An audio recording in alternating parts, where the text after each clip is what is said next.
like to reach you and tell you we're a few minutes late, but your line will be good. We're with Deerfield Community Television, and today, October 2nd, 2008, we're at Old Greenfield Village. We have the honor and privilege of being together with Waine Morse to talk about this extraordinary village that he's put together, to learn of its history and to learn about the individual rooms, what they contain, and their story. Please, Waine, tell us how you got this whole thing started. First of all, Old Greenfield Village is a historical museum village. There's 15 buildings and 22 settings, little old offices, shops, and structures you'd find 110 years ago in a little town like Greenfield. It's a one-man do-it-yourself project that started in 1962 and took 34 years to complete. At the time I started, I was collecting general store fixtures, and then I had so many that I had to build a building to contain them. So that was building number one, the general store, at which point I visualized an entire village complex where there'd be a cluster of buildings, and proceeded to work on this concept. Built the drugstore, and then on to the blacksmith shop and all the rest of the little buildings you'd expect to find. At the time I did this, these buildings weren't available, so they are replications. I had to go out and get all the old materials I could find. I took down a barn, I took down a house, I took down a variety of sheds, brought the parts home, and then reconstructed them to match the particular setting I was dealing with. And then went from one to the next, and all the time collecting fixtures. Traveled thousands of miles. And took a long time and a lot of effort. But it all came together. 1996, I opened. How far afield would you go?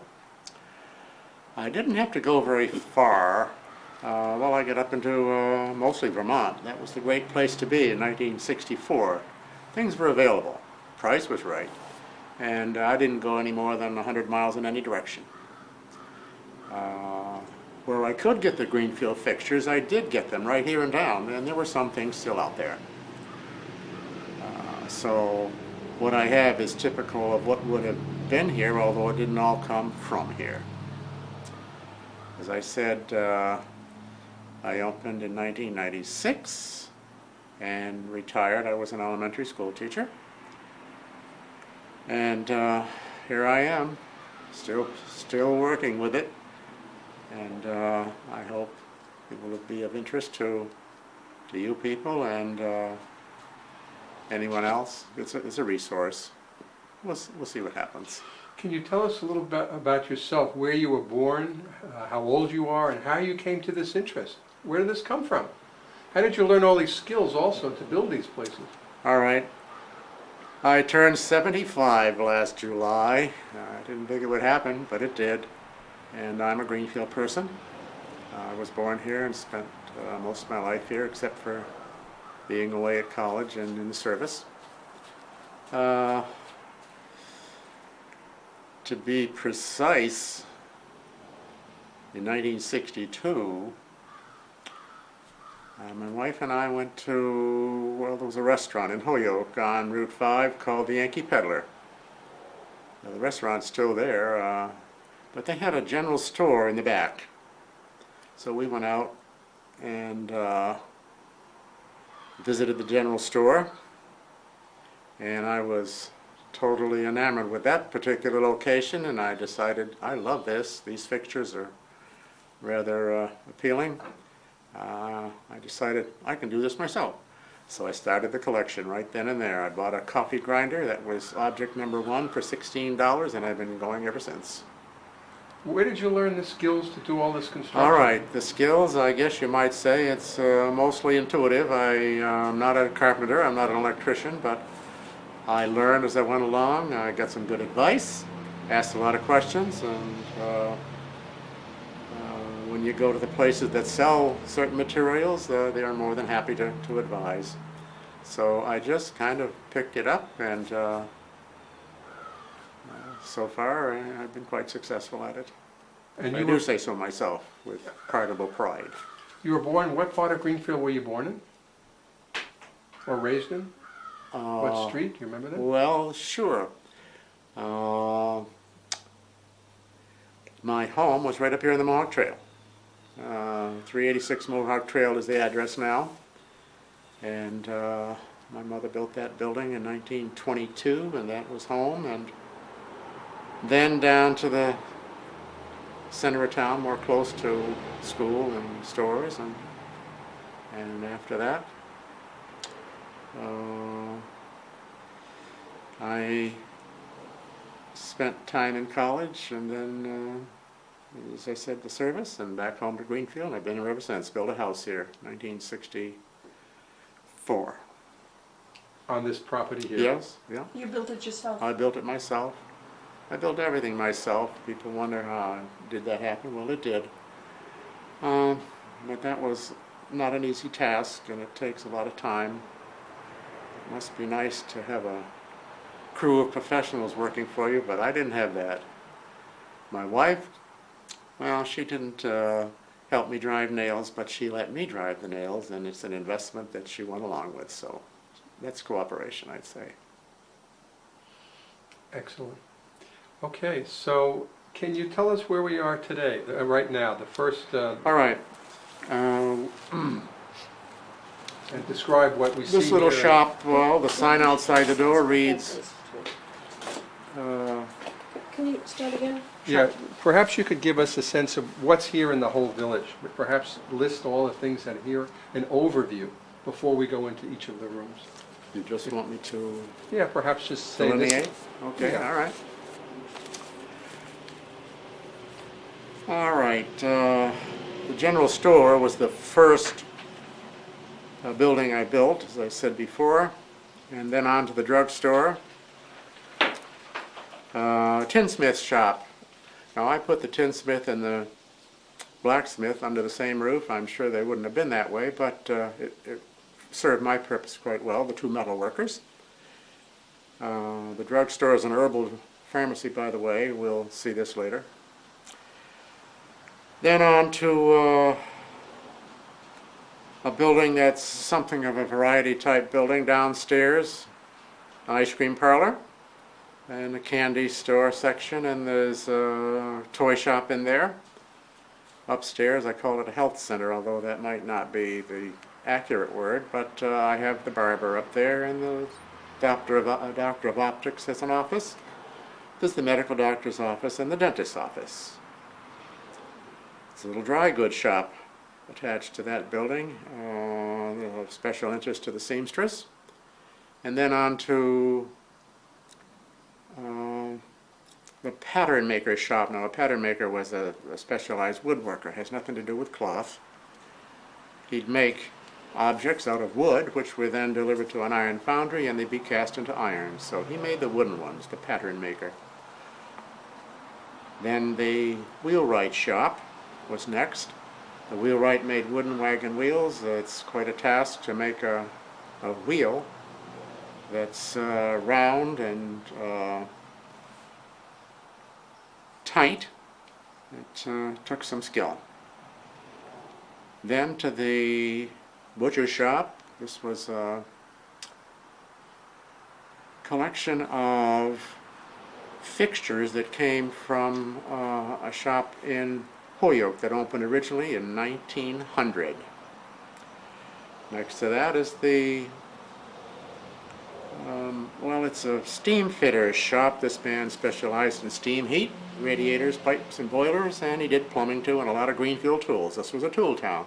So I put in a lot of the local tools, and especially thread cutting tools. Greenfield tap and die, that's our history.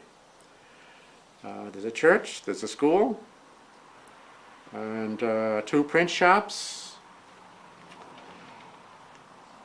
This particular building was containing fixtures used by a builder, well, you call him a contractor now. He did construction, build a house, build a barn, build a mill, build a wooden bridge, whatever you wanted. He was a builder, and his lovely old original equipment never got thrown away. So here it is now. Every town had builders. And I guess the only, well, there's two print shops. One contains the printing press that was used to print the Greenfield paper in the 1880s up to 1892, a big cylinder press. And the fire engine on the way by as you walk up the hill here, which was a typical fixture in every little town. Cities had a lot of them, and we ran ours until 1914. Okay, that just about includes it. Okay, can you take us on a tour of what's in this particular building? Wait. Can you break? I'm gonna get up off of these things Can you here. turn them up? Yeah, just a second. And what the objects are, and how they were used? Okay. Okay, you ready? This particular building belonged to, can we scratch that and start again? Sure. Didn't belong to.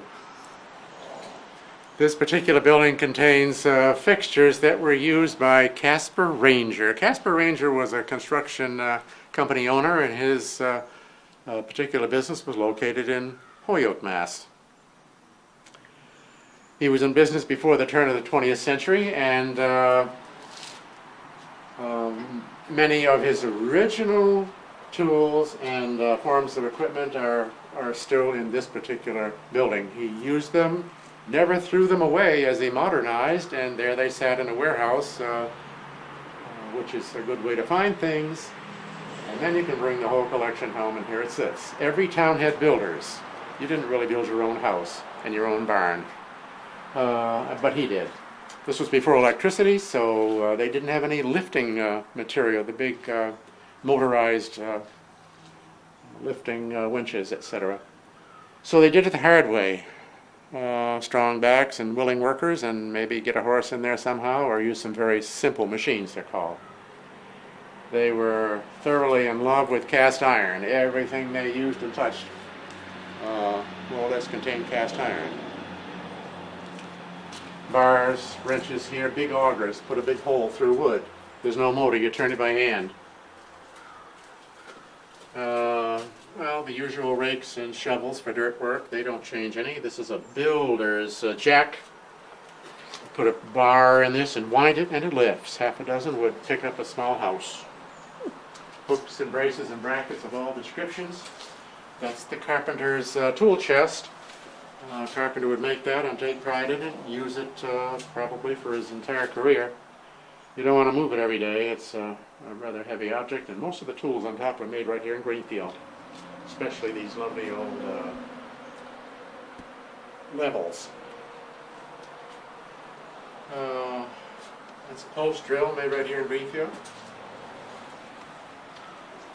The ropes over the door were used with the pulley blocks on this wall. They had 116 pulleys, and together they would make block and tackle. Block and tackle pulleys are a very simple machine that I mentioned before, and this did the majority of their lifting. If you put it together right, you could lift 1,000 pounds. Made his own custom hardware with his forge, anvil, and metalworking tools. Didn't go to the hardware store. Made a bolt, a brace, a bracket, a hinge, whatever he needed. More, well, these are the ironworking tools. And the forge over here, which was the little fireplace to heat the iron and get it red hot, where it's workable. More woodworking hand tools. That's a power hammer. A power hammer. This would attach to a belt and a motor, and it would drive, and it would automatically pound. And the pounding surface is in here, so it made it a whole lot better than trying to do this with your arm over at the anvil. Power hammer. And the usual chains, nuts and bolts and screws and nails. Heavy hardware. Metal clamps, wood clamps, big turnbuckles connect the ends, crank the middle, and you could pull the walls together in an old barn. Turnbuckles, well, occasionally you would see them on a screen door or an old farmhouse. There's a rod that goes down, a little turnbuckle in the middle. It's a pulling device, big piece of hardware. That's the blasting box. If you ran into a ledge in the cellar hole, this would send electricity out to the blasting caps, and the dynamite does the rest. You can also get your wagon repaired or your sleigh repaired. If it breaks down, bring it to Casper. There's a variety of parts behind and around the workbench.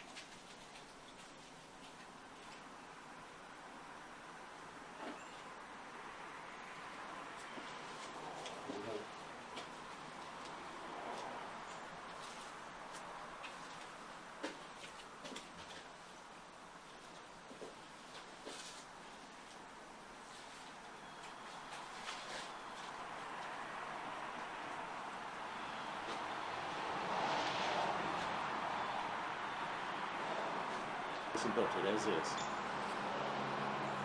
But that's his sign that was still available, so brought that. This was all in a warehouse you found this? Yes. People, I think, would have sold them years ago for scrap. But Want to come next to this and tell us about this is the fire engine that every community would tend to have. 2 horses, 2 men. It doesn't carry any water, however. It's a pumper. You have to have your own water. A pond, a stream, a well, a hydrant, a cistern, a swamp, something.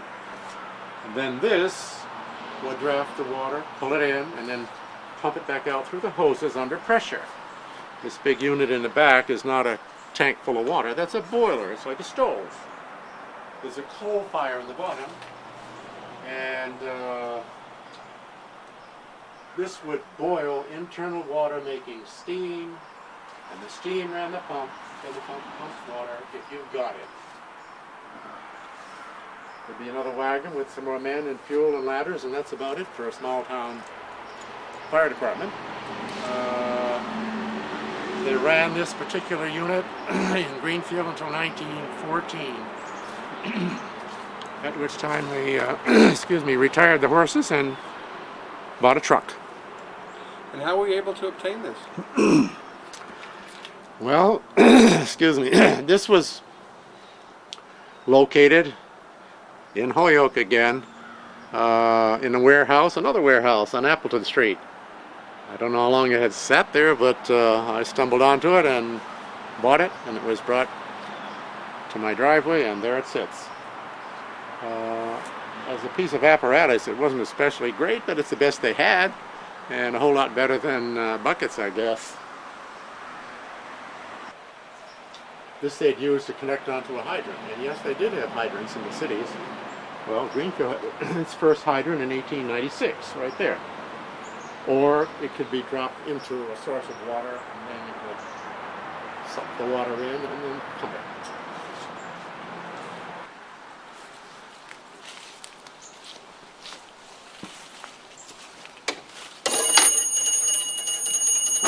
The general store was a popular place in little towns.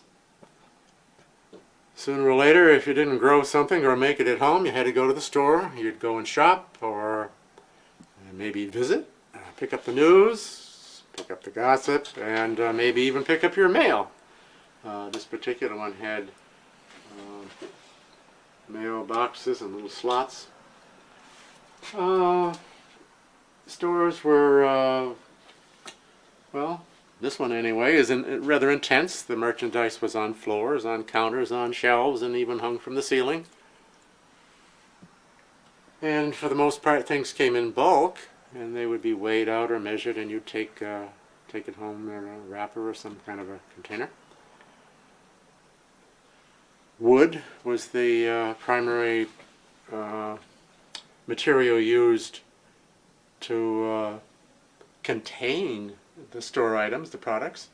Mostly wood, some metal. Uh,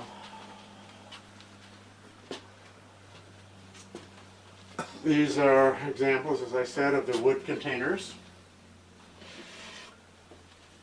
Some of the big selling items in stores were coffee, tea, tobacco, baking ingredients was very popular, and housewares, chocolate, sugar, grain, prunes, boots, cheese, kerosene, vinegar, matches, and so many more.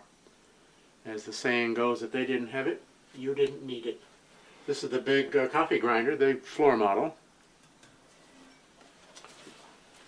More coffee containers, which would have been on the floor, but I put them up on the counter. Scale, cash register. Cheese box. Cheese was a big seller.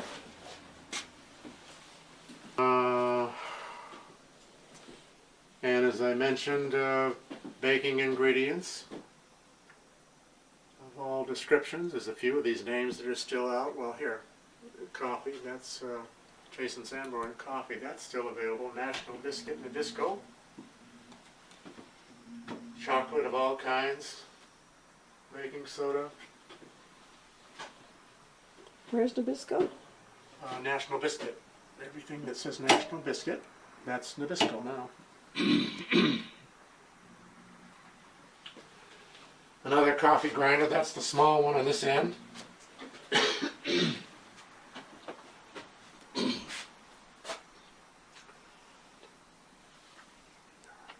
Tobacco was another popular item from the store. I think what they principally meant was chewing tobacco, pipe tobacco, cigars. They weren't so much into cigarettes at this point. And a couple of these names are still available, but for the most part they're history. Beech nut, you can still buy that, chewing tobacco.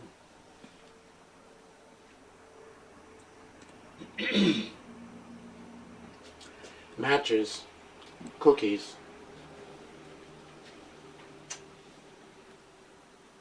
That's the princess right here. She'd normally be outside advertising tobacco. Has cigars in one hand and a plug in the other, and normally you see the chief with his arms crossed or one arm up, but this is the female version of her. I located her in New Jersey and brought her home and gave her this location inside, by the way, and on the Mohawk Trail in Greenfield. Some of these things were made in Greenfield, not many. Well, here's a particular product that was made here, crackers and biscuits with the Greenfield label on it, but for the most part they're not.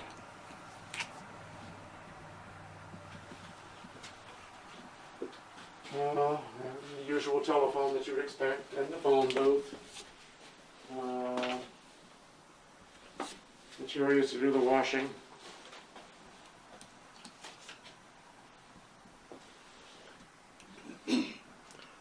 Where's the phone? On the wall. There's your contact with the outside world.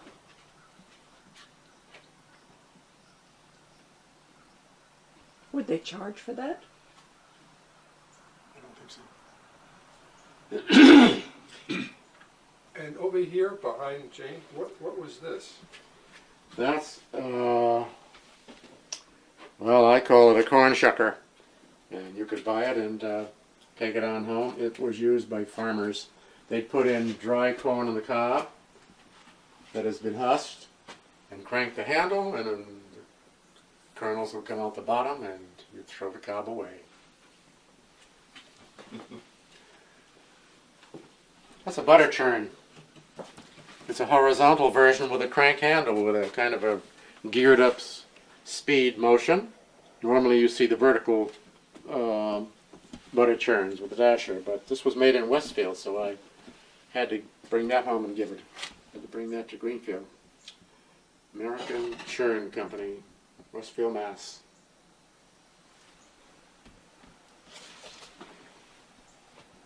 And the entire laundry system is here.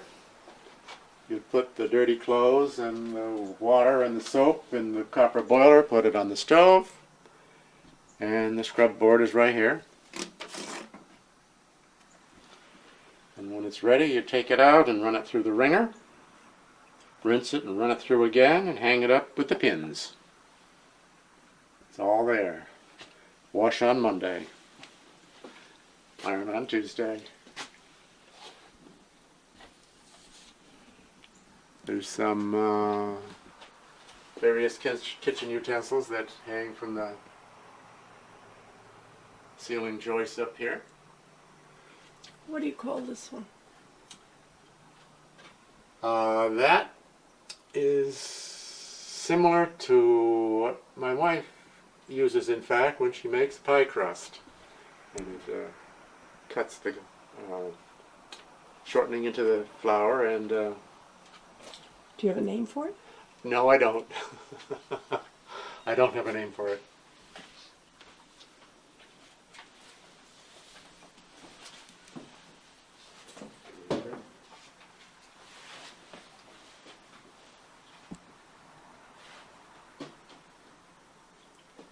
All right, Arthur Brocklesby, printer. There was an Arthur Brocklesby. He lived on Cleveland Street in Greenfield. How long ago?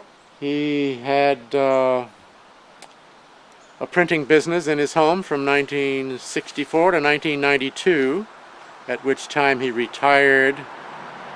He was into his 80s at that time. He wasn't a 19th century antique, but his equipment was. Therefore, it fits this particular operation. I'll show you when we get inside.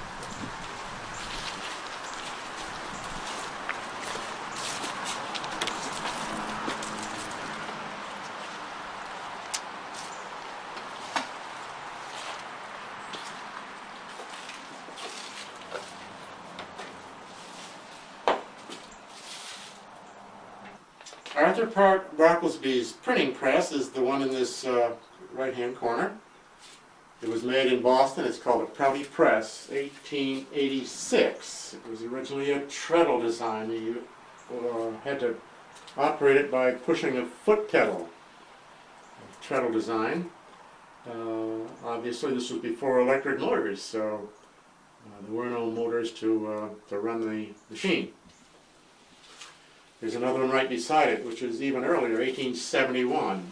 And you can see the treadle at the floor. You have to pump this with your foot to make the parts move and the wheels rotate. Arthur had these wooden cases, as you can see them on the side here. These were type cases. They contained the type, and they were dating back to the 1880s as well. There's a variety of styles, different sizes and fonts. The process, it's called letterpress printing, by the way, is, well, you can see if you look at the chart up here, it all begins with type. These little pieces of metal up in the corner, that's type. And on their ends, you'll find the letters and the numbers, or whatever you're using. And these come out of the drawer, and whatever you want to print has to be collected and pieced together one by one. You use what's called a composing stick, this brownish-looking container in the center there. And you hold it in your hand and set them up one by one, upside down and backwards, until you have all the letters of your word, and then on to the next word, and the next word, then a space, and more words, and more spaces until you finish it. Then you tie it with a string. Tie it with a string, and move the form over into an iron frame. It's called a chase. There's an iron frame there. And you lock it in there with blocks of wood and clamps until it's tight.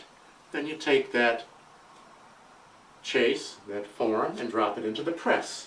There's one in there now, right in the middle of the press, in the front there. All right. ink would go on the round sticky plate at the top. It's thick like toothpaste. There are rubber rollers, which I'll show you shortly. And the rollers will go up, gather the ink, and roll back down, and distribute it over the face of the form, inking up the type. Stand in the back, take the paper from that pile one by one, I would with my right hand, drop it on this center plate, and the press would squeeze the paper up against the wet type and it prints. The press opens up and you take it out with your left hand. And with the right, the rubber rollers have to come down and re-ink the type again because you've used it. It has to be re-inked. So it's in with one hand, print, out with the other hand, re-ink the type. You need a rhythm and watch where your hands are going. It could be very dangerous. I can snap it on if you want to see it run.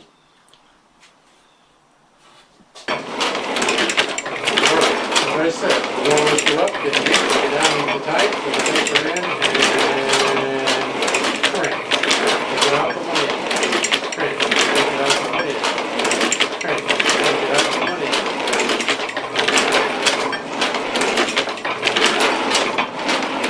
First thing, most people are on the road is slow down. The cans on top of the wall, I think. The cans, okay. The assortment of cans up on the shelf on the west wall were in Arthur's cellar. They're empty and dry, but he didn't throw them away, so I brought them home and put them back on a shelf. He likewise didn't throw away these forms, type forms that had been set up on this slanted bench on this side. These were jobs that he printed, but he never took them apart. You'd have to normally take them apart and clean them up, put them back in a drawer, clean the press too, that's a lot of work. But he saved them. Probably he would get repeat business on many of these, so he had it to reach for and didn't have to spend the time and energy to reset the form. That's a small paper cutter right here. And this is the big paper cutter in the corner.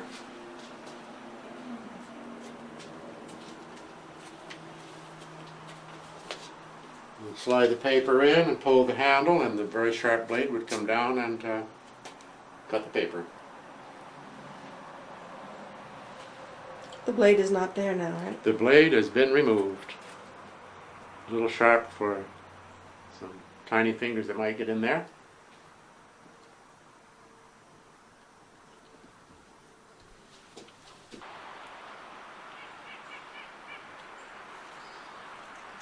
E.A. Hall and Company Printing. There was an E.A. Hall printing company. It was on Bank Row in Greenfield, going back to the 1880s at least, up to 1999, at which point the building was sold and the equipment was removed. However, some of the equipment happened to be the very lovely old machines dating back to the 1800s that were used, among other things, to print the Greenfield newspaper. And that one is in the back of the room. It's called a cylinder press.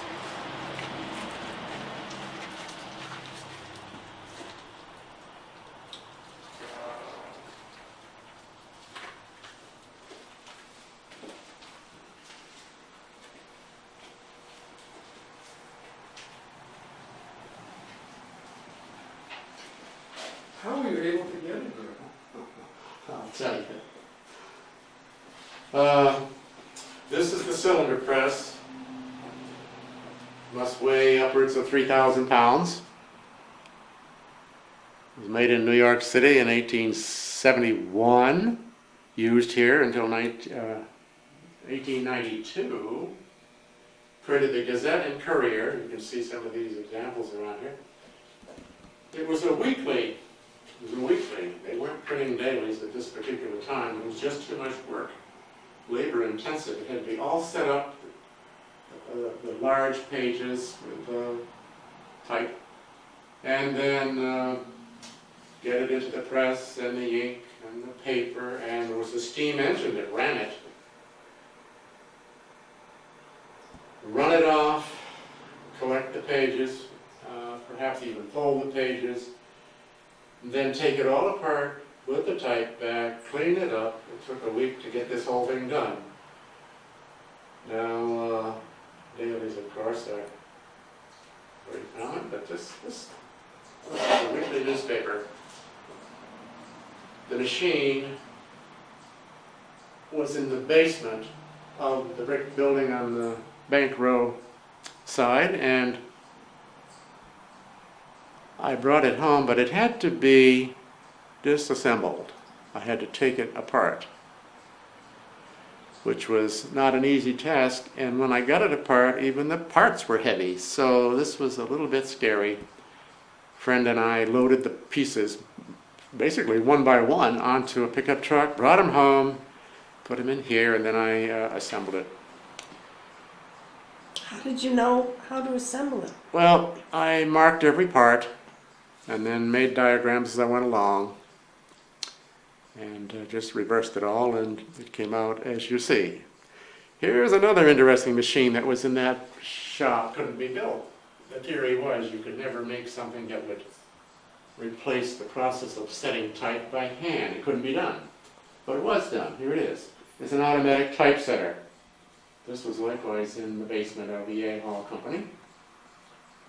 And it was a machine ahead of its time. Incredible machine. It has a keyboard. They started making these in the 1890s. And you would type out what you want to print, and the type is up in the cases here, and the type would come dribbling down and onto a conveying system, and eventually be in the form of a lead casting. The type that you set ends up being as a lead casting, and that would be put in the press, and then it would even take the type right back up and drop it back into the case again. It would melt it. Yes. So where is the storage of the No. lead? No. There's a lead pot over here that had an electric motor that would heat it and melt the lead to do this casting. Then, when you're done printing it, you could put it back into a little furnace and melt it and cast it back in this form, ready to go back into this pot. It was an indirect process. But the type went back up and back into the case. It's a complicated thing. And It's not the type, it's the mold for the type. Is it? the type is, they're little brass pieces, about an inch square. And that would be used to, they covered it with lead and ended up with the lead impression of the type itself. But the type went back up and the lead goes to the printing press.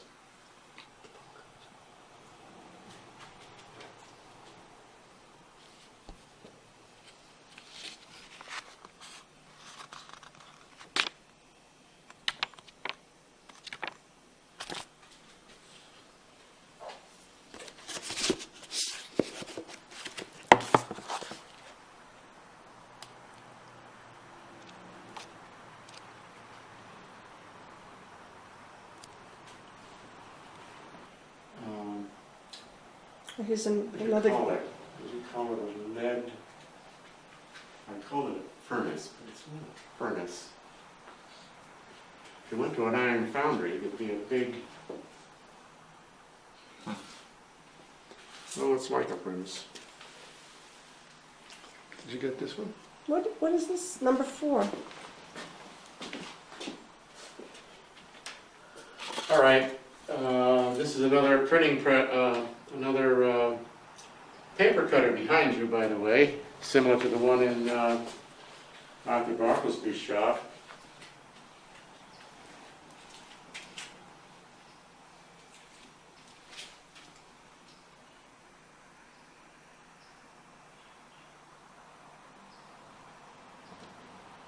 This is a hole puncher. There's 2 or 3 different metal cylinders. You slide the paper in, push the foot pedal, and these would come down and punch holes in the edge of the paper. Now I guess you have, what do you have? 3-ring binders and paper with the holes already in it. But they could put the holes in this particular machine.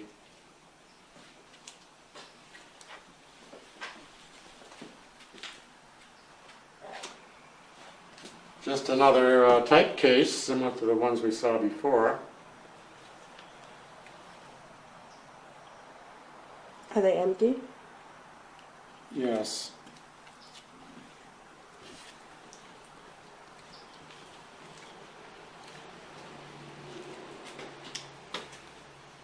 This is called an addressograph.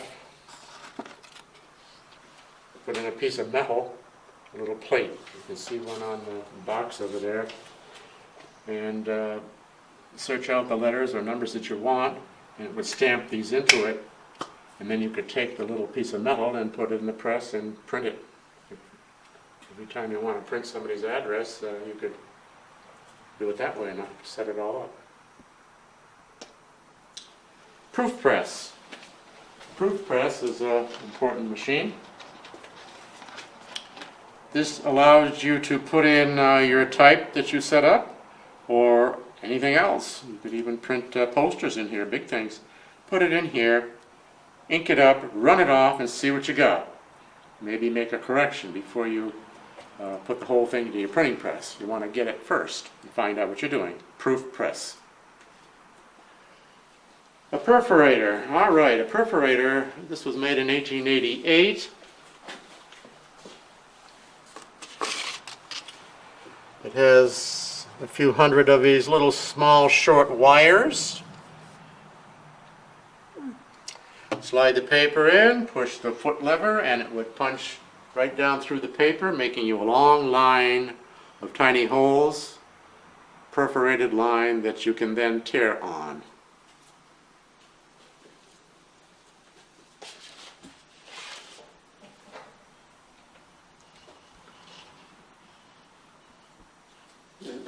E.A. Hall was also a printing and binding business. They would print booklets, print books. And this is the stapler, the foot-operated stapler behind you.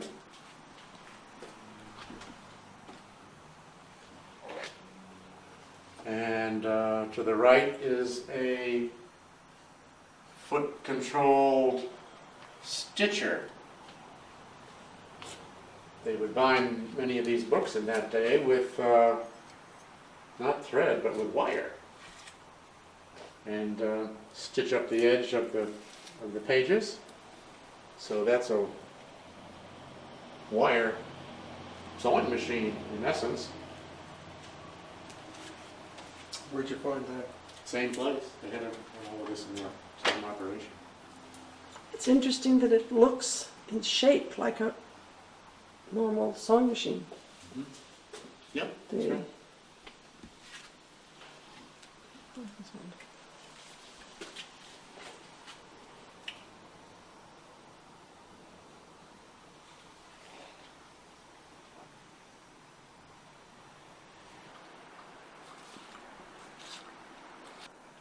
The blacksmith was an esteemed man in any town. He worked principally for farmers. And he did his magic with red-hot iron. He would cut it and shape it and drill it and join it, or whatever had to be done. Charge you for metal and charge you for his time. blacksmith shop was a rather cluttered looking place, but I'm sure he knew where every tool was if he only reached for it once a year. All hand tools, no electric motors at this particular site. And some of the basic equipment in the blacksmith shop would include the anvil, the forge in the back where the fire was, the big bellows on this end that pump the air to make the fire hot.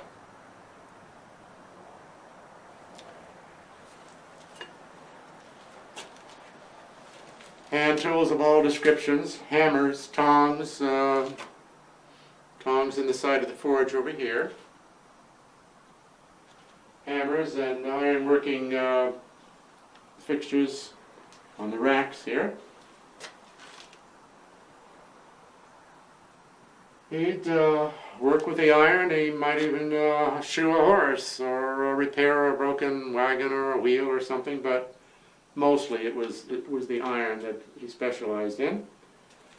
There's a lot of these things were made right here in Greenfield, by the way. This swedge block near the floor, this was used for shaping hot iron. Swedge block it's called. That was made in Greenfield. The drill on the side of the post drill was made right here in town.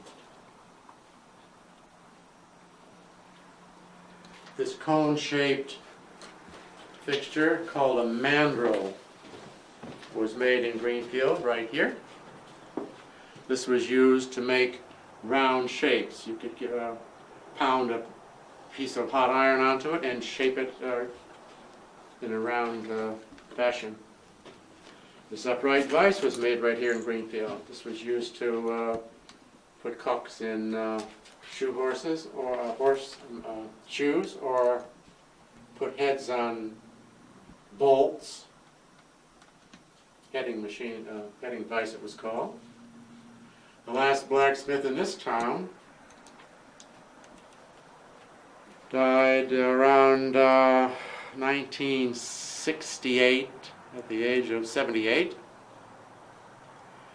His basic tools left town, but some of the bigger parts and interesting things stayed right here. I brought home what I could get. That was his chair, by the way, right here, looking at you. And his boots on the floor, his gloves in the chair, his apron on the chair, his hat above the chair, and a bottle, a glass bottle with some old cigar butts that I picked up off the floor. His name was Tony Trella. Well, Tony was an immigrant, spoke broken English, with dirty glasses and a stubble, and always had a cigar in his mouth. Where did he come from? I'm not sure, Poland or someplace in that section. But he was very, very clever with iron. And they never replaced him. Once he was gone, that was the end of the shop. Yep. Now you'll find a farrier here and there, but I wouldn't call them blacksmiths. They're mostly shoeing horses.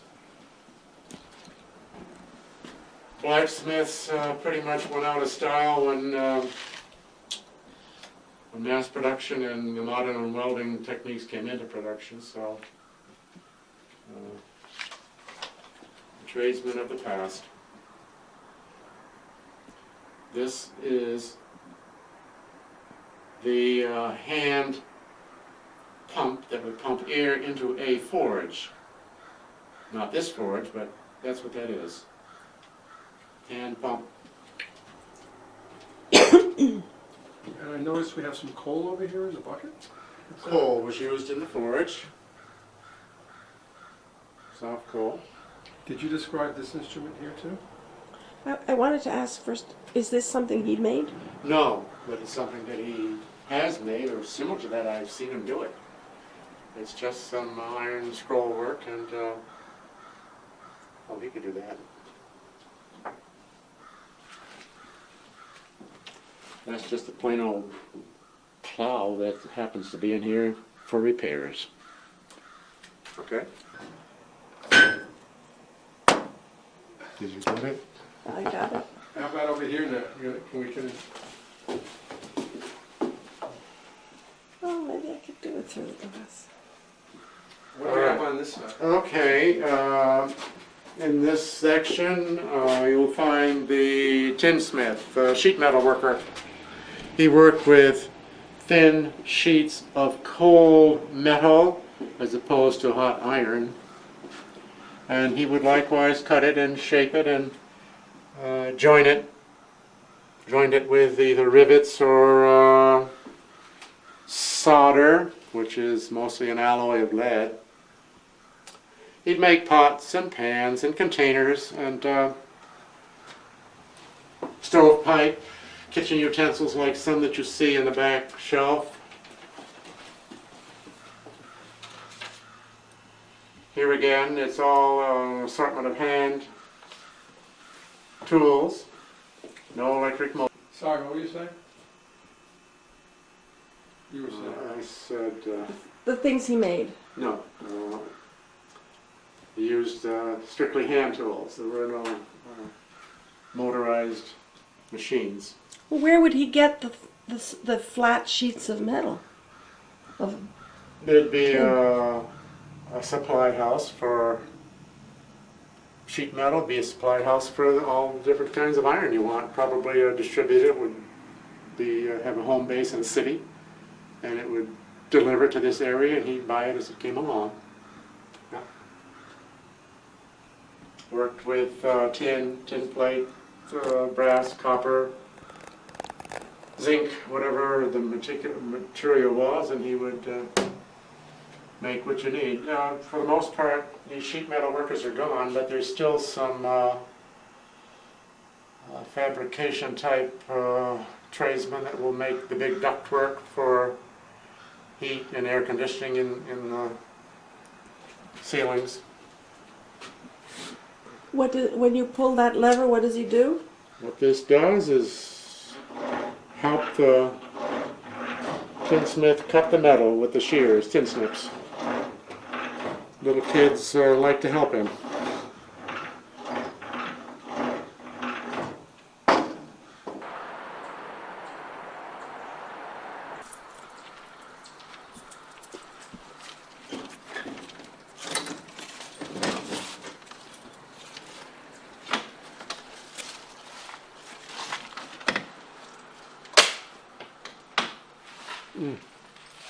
This is the pharmacy. Every little town would have a drugstore. It's an herbal pharmacy. The pharmacist specialized in his prescription remedies using plant parts, roots, stems, bark, leaves, berries, flowers. He also carried patent medicines and cure-all snake oil.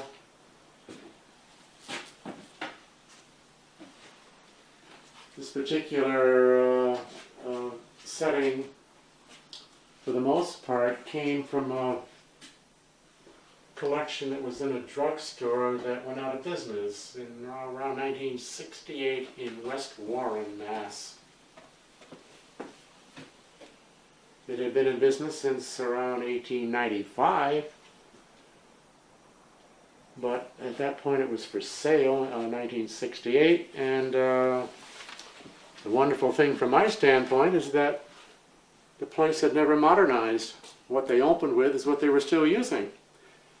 These lovely old cases, counters, this store back here.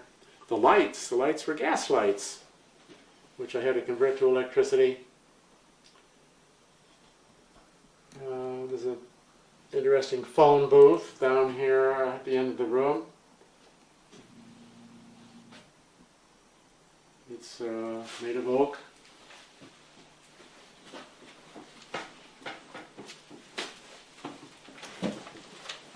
Herbs of all descriptions in bags and drawers and bottles, and you can see some of these in the, no, that won't. In this particular shelf assortment, herbs. They continue further along, and there's more. They had hundreds of different kinds of herbs. Are these the original herbs in here? Yes, they are.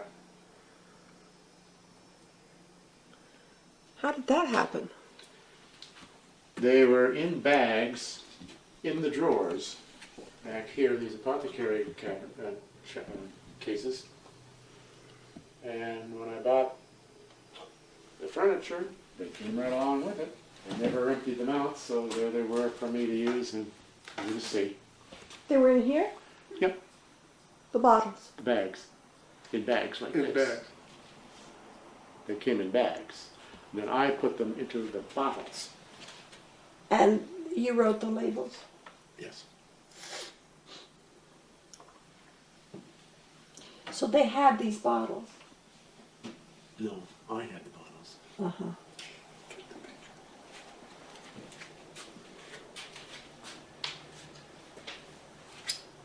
But I'm sure they stopped using these a long, long time ago, but they never threw them away.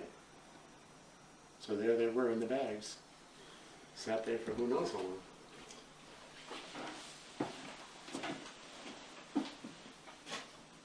It's a rolling ladder that has a track on the top and wheels on the bottom. Allows the cart to get to the high shelf.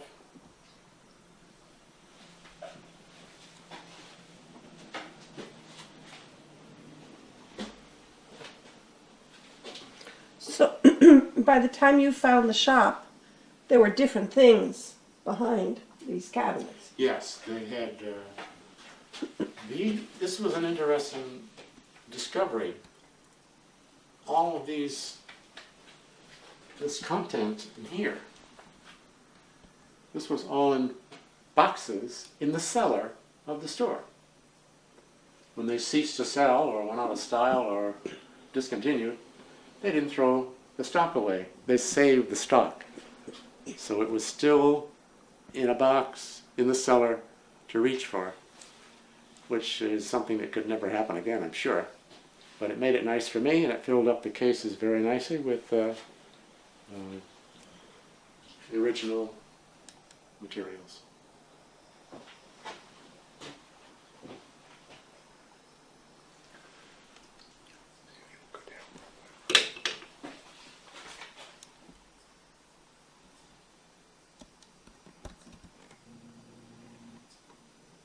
Patent medicines, I guess you'd call them, up on the high shelf.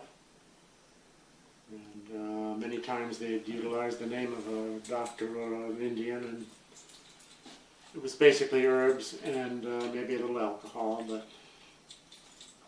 I don't think they really cured an awful lot. Didn't some of the cough syrup have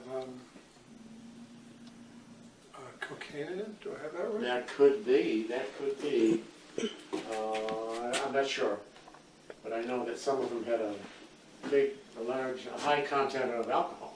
Could go up as high as maybe into the 20% range for the cough syrups. I see some ads back here for looking your best. Beauty requirements. Did you find those kinds of things down stored in the basement as well? They were in the building. I've forgotten where they were, but they came from the same place, yes. So it'd be interesting to know what were beauty requirements in those early They were days. selling some kind of a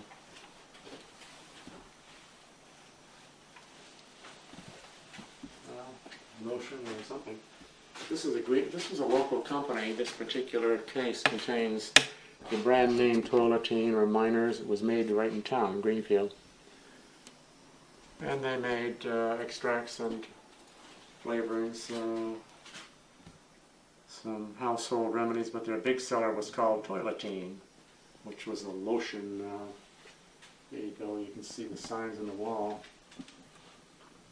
Soothes and heals.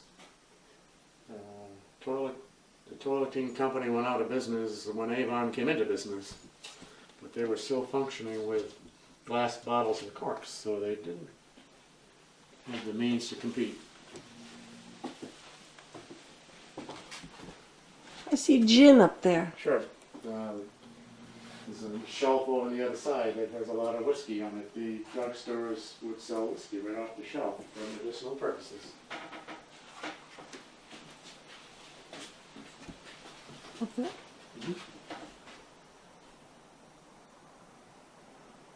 You get a shot or you get a bottle? Bob, get the whole bottle. Whole bottle. Were there? How is liquor sold otherwise? Were there liquor stores? There were liquor stores, no? In those days, oh, I guess Yeah, there the liquor were stores. package stores, sure. Yeah.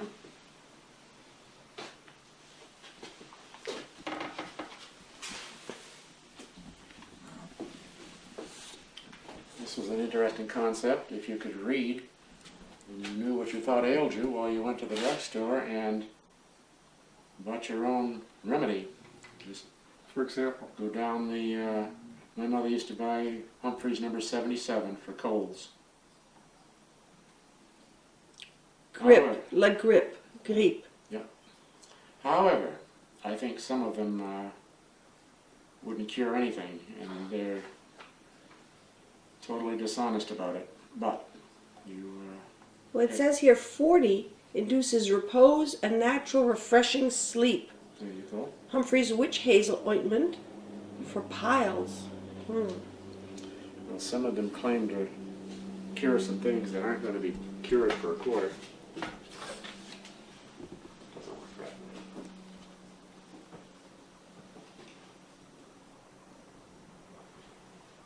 What year was this? From when? The store opened in 1895 in that vicinity, and like I said, it was using identical fixtures that it had when it opened. It also had a, You have a 1921 calendar here. yeah, You think that's when they sort of put everything away? it isn't really that old, but I don't even remember where I got that.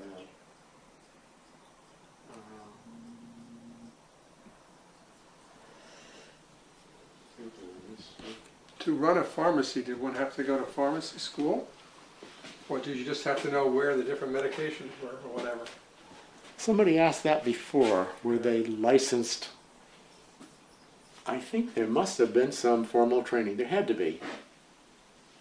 And whatever license came along with that to dispense.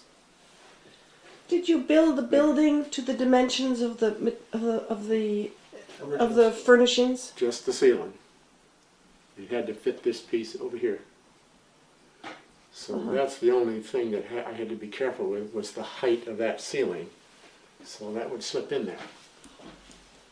So you had the building built before you brought the shop? I did it at the same time. I knew what I had to bring and just knew how I would fit it in, the counters and the cases and the shelves. So it wasn't a major problem, except for being certain that that ceiling was high enough to accommodate that piece.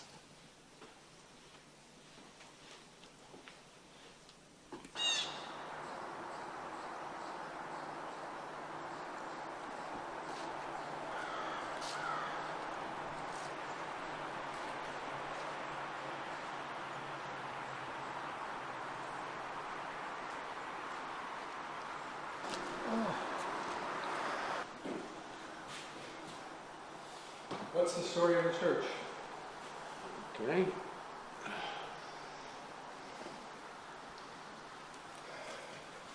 We're in the church, which was a generic type style that I designed myself.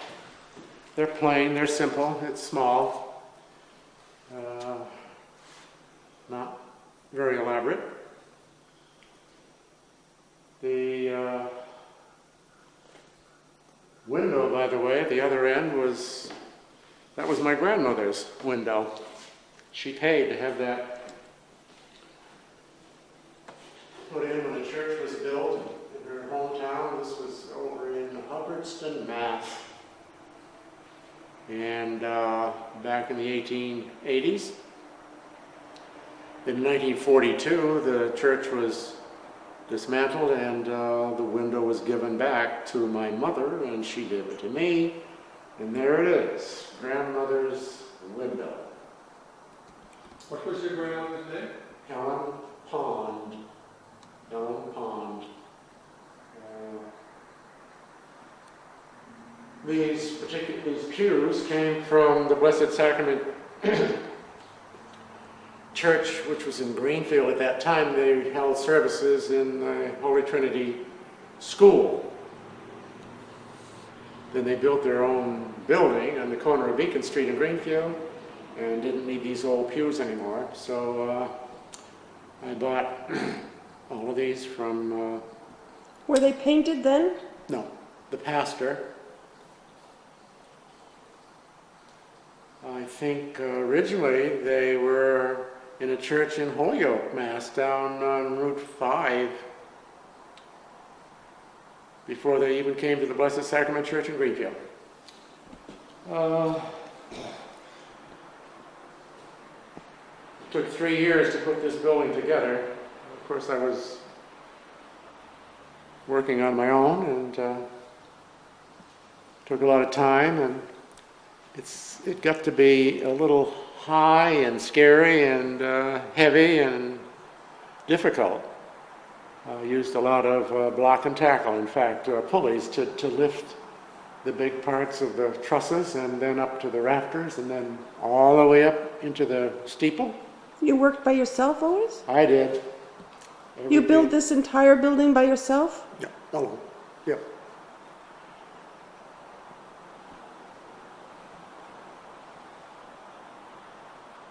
I will say this, I don't think I'm ever going to build another steeple.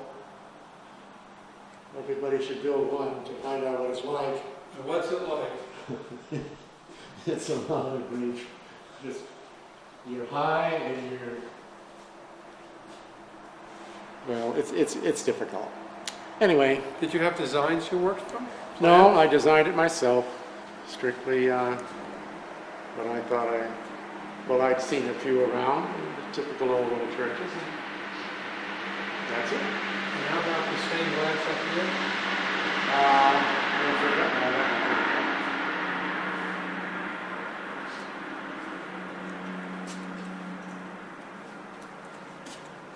So if you feel the urge to pray, you can just wake up and come on up. Come on up. Amazing. Amazing. So what, Everybody should have their own sanctuary in their backyard. what about the items that are in the front? All right. Okay, this collector and an altar.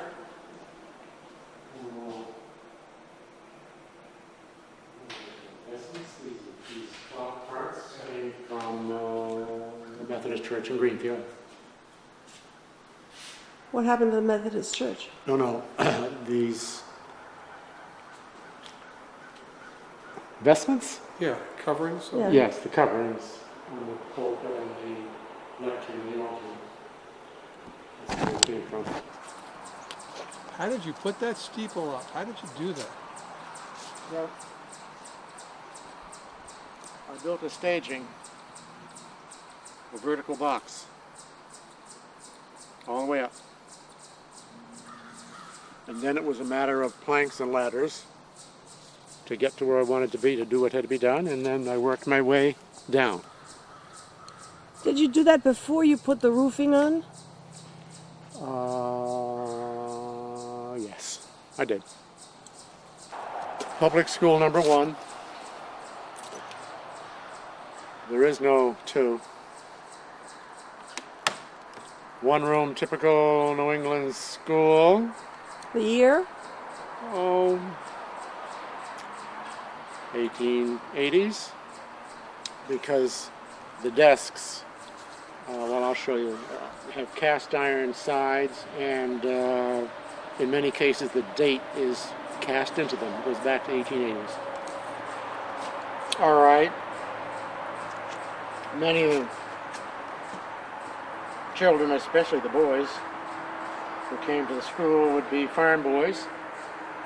And you never know what the last thing is they walk through at the farm, so there's a pail of water and a brush to clean off your shoes before you go to school.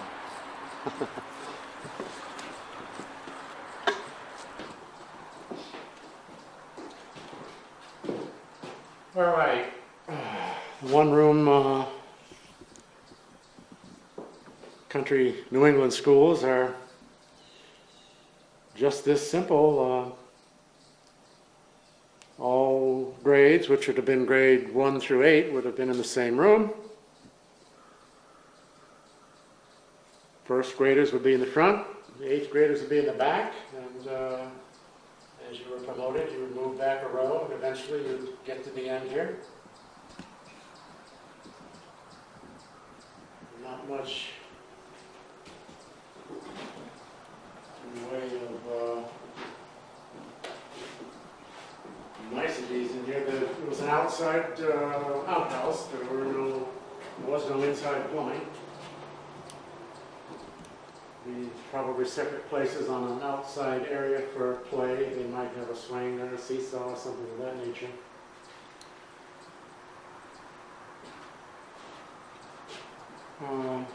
This overhead arrangement is actually, this is a mural. It isn't in use at this point.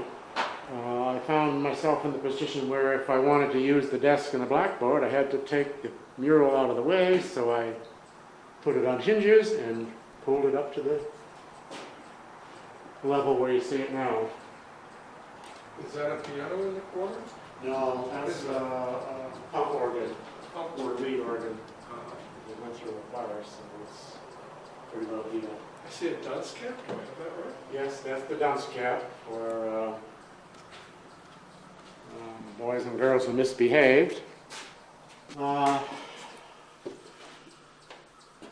teacher had a ruler and a leather strap and a little stick if she had to wrap knuckles or whip legs to maintain order.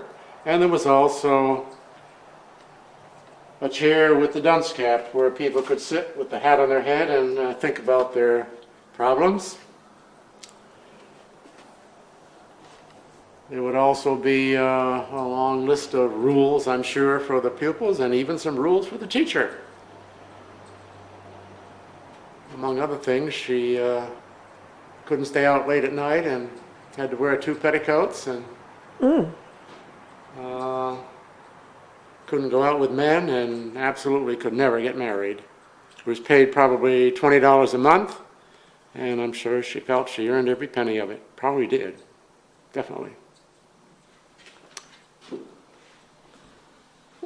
What is the art about here? It's just that I had a place and I had some artwork, so I put it in here. Where did you find the art? Well, most of it I did myself. These You hires, paint these? the ox team and the boat and the horses and the paddle boat and the clipper and the big train in the back. That's your work? I had to have something to do in the winter, so I picked away at these projects. And there they are. And the big one here?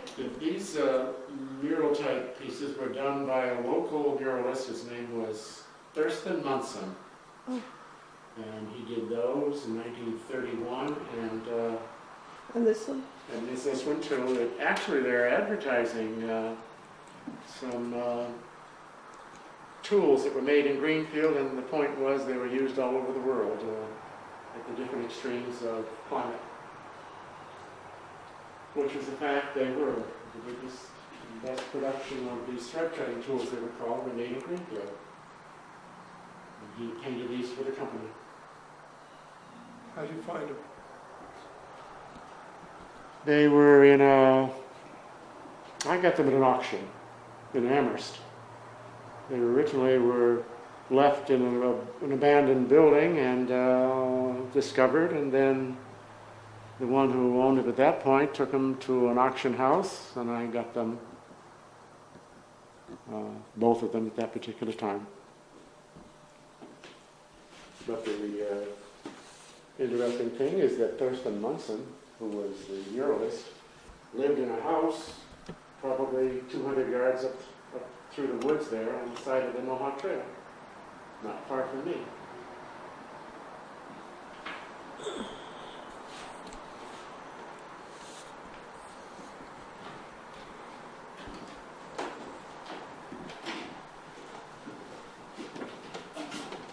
Can you tell us about what's on the table here? Well, these are totally unrelated. I just happened to stick a few things in there. And usually you're told do not touch, so I said, all right, I'm going to touch something, here you go.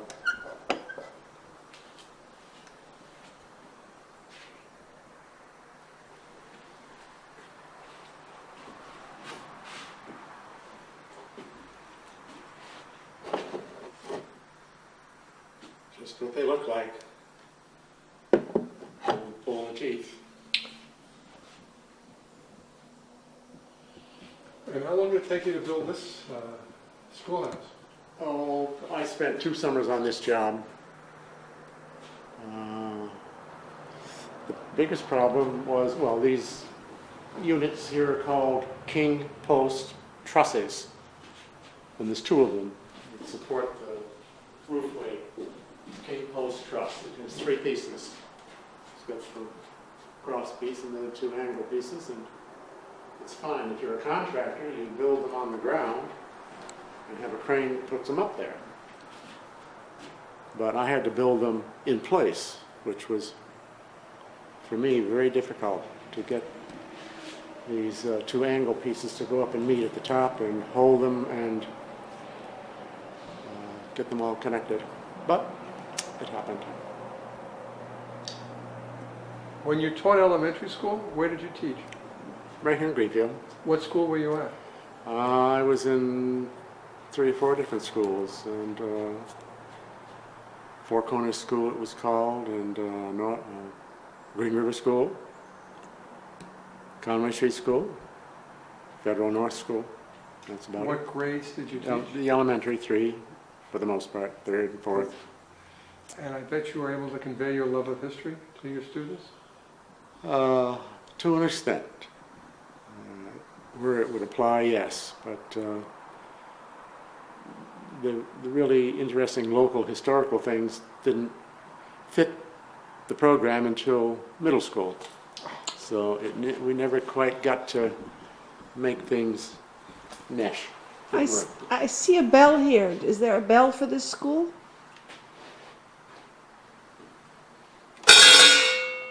Yeah.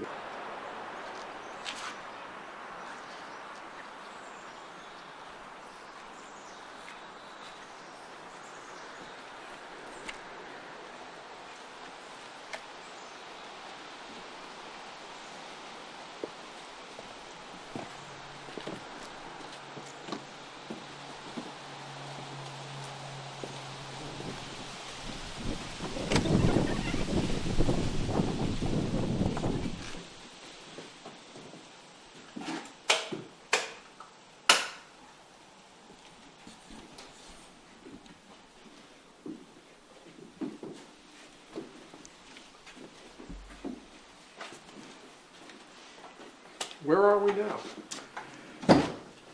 All right.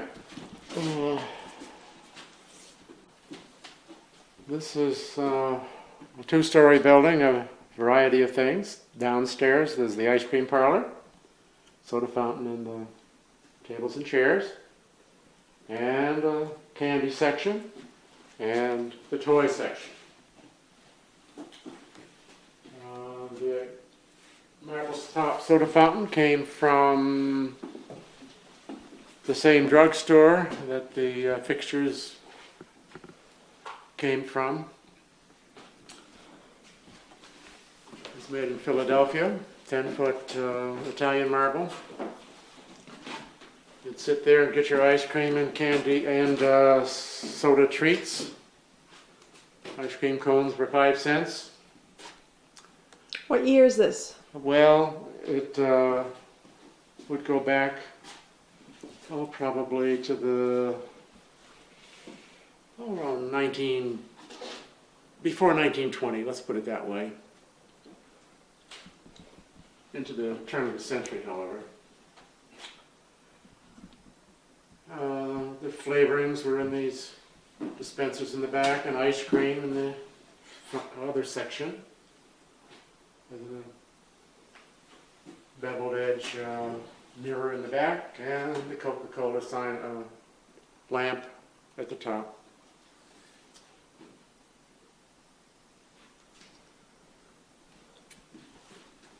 The man behind the counter was called a professor or a soda jerk. Professor. He would profess ice cream. He would pull the knobs, jerk the knob, soda jerk. If you had a nickel, I guess, you could buy a soda and take 2 straws and have fun with your friend.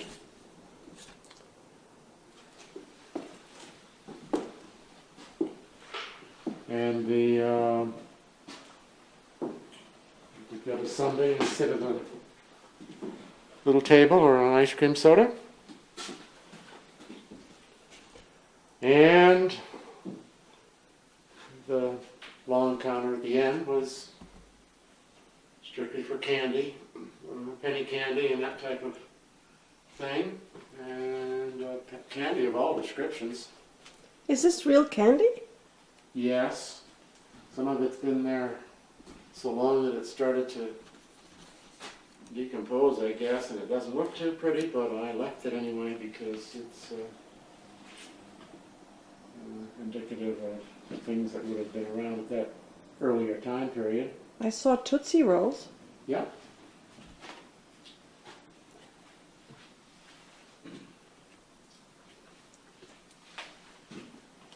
Could also get peanuts and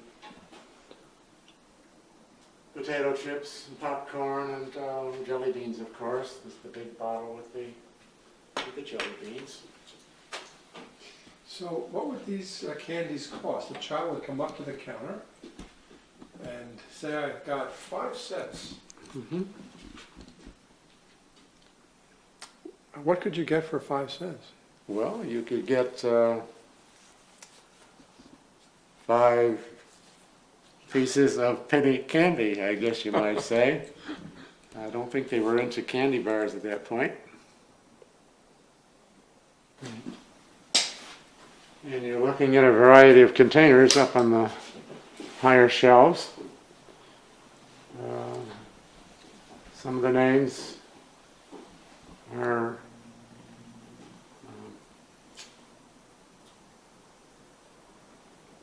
of products that are no longer sold. Chocolates, potato chips,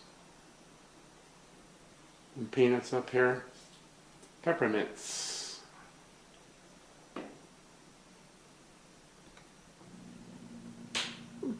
Jawbreakers. And some popcorn balls. What is that machine there? That's actually it's a root beer dispenser that probably could be moved a little closer to the soda fountain. Mm-hmm. But it fit in there very nicely. It's Hires root beer, marble dispenser.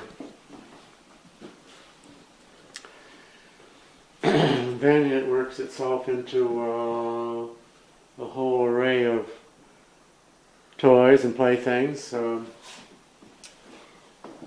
Toys are made of just about everything. Dolls in this particular case. Some larger ride-on and sit-down type toys up on this side, playthings. The interesting horse tricycle on the end to be observed. That little piano really plays. You can sit down there and have fun with it if you're a little kid. Get that for Christmas and you'd be ecstatic. Books, cast iron toys, table games. They had it all.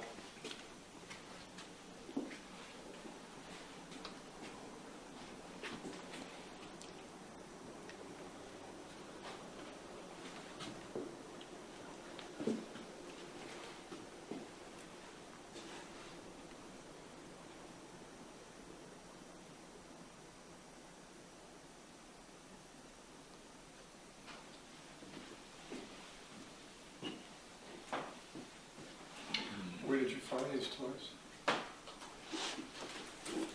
You get them one by one. One by one. One by one?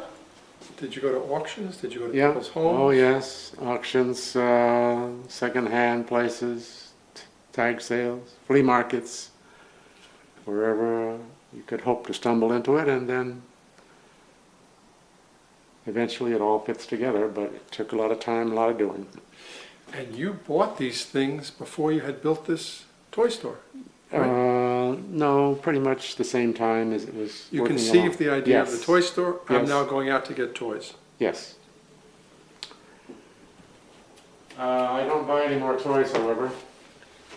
I would think this would be impossible to do today. It'd be very expensive. Huh? Yes, yes, I don't go to any more auctions, and I'll be content with what I have. Trucks. Always popular with the boys. These are very durable type playthings. So these trucks are made of steel and aluminum wheels. You can rust them and dent them and abuse them, but you can't destroy them. They're virtually indestructible. Great old trucks, dump trucks. The little dump part really works. It's the ride-on steamroller.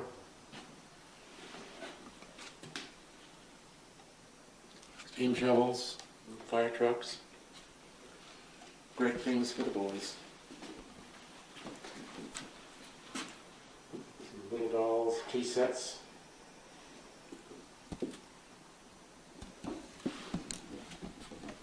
Skates?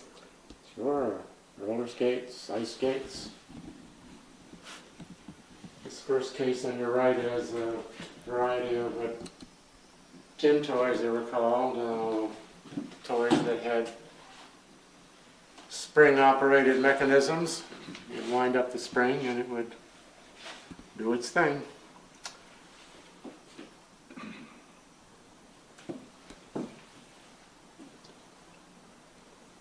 Up above on that rack are larger ride-on type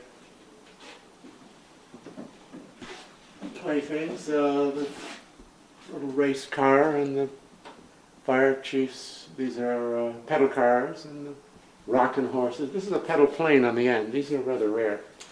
You don't often see a pedal plane. Where'd you find that? This one, I've forgotten where I found it, but I know the intent. It was made, actually it's not that old, it was made around resemble Lindbergh's plane. 1927. What are the items we see on the windows? Well, they're just attractive little cutouts. I think at one time they were painted and used outside, perhaps on the lawn of a church or something like that, and at a holiday time, and they would display them out there. Trains, this side here, some are electric and some, in fact, you have to have a string and pull the thing, so it has a wide range of age and time period represented. More tin toys on this side. Some wind-ups, some friction toys that you just push and let them go.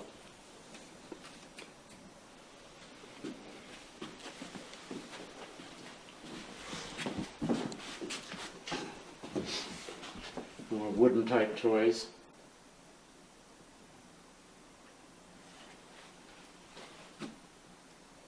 What do you think the year is on that scooter? Oh gee, probably 1930s. It's not that old, but I might put one in there.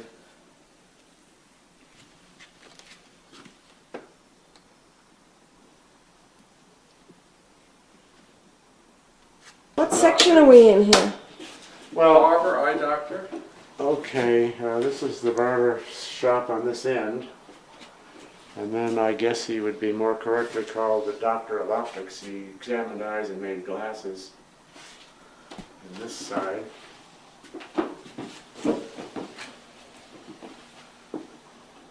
Okay, which are we starting with? Right here. Okay. So come close to the. Okay, the barber was a popular man in town. Sooner or later, the town's men and the farmers around would get to see the barber. He'd cut their hair and maybe once a week shave them.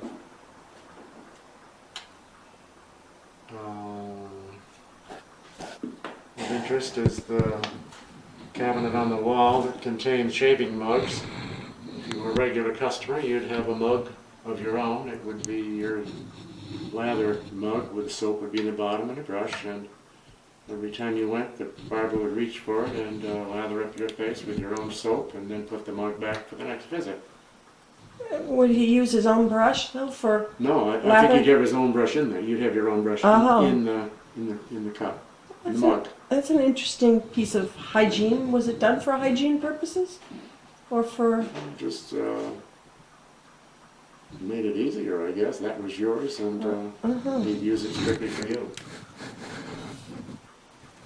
Not a very complicated place. The barber would stand on his feet all day long and listen to the conversation of customers and people who... You also got your shoe shine. Yeah, you can get your shoe shine too. Some places there. Somebody would provide that service too.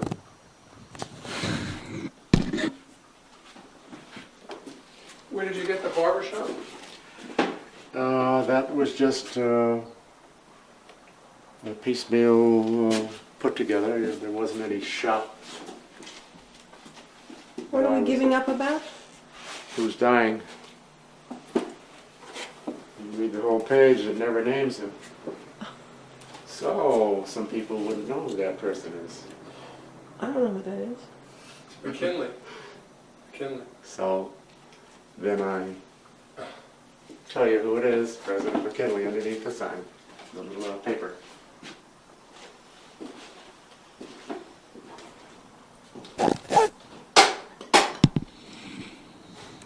Okay. Nothing went on here. Small and simple, yes it did. That's all there is to go on. Oh, This is where you had your eyes examined and the lenses were made and fit to your own prescription, and walk out with glasses.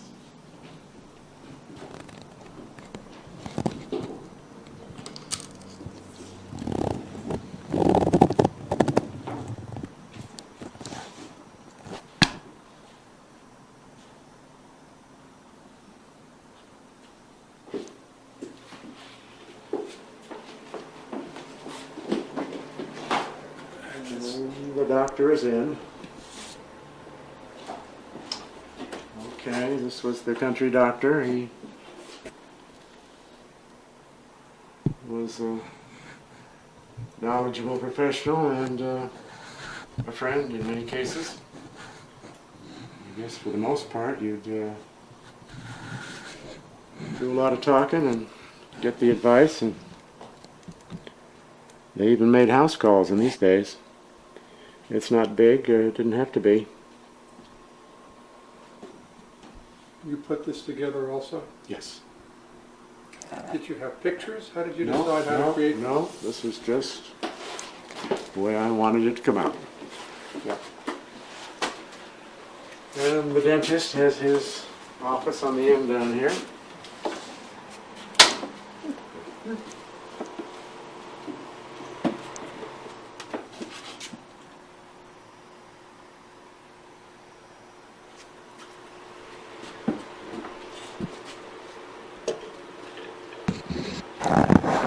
Pretty basic, and many of the things here haven't changed a whole lot.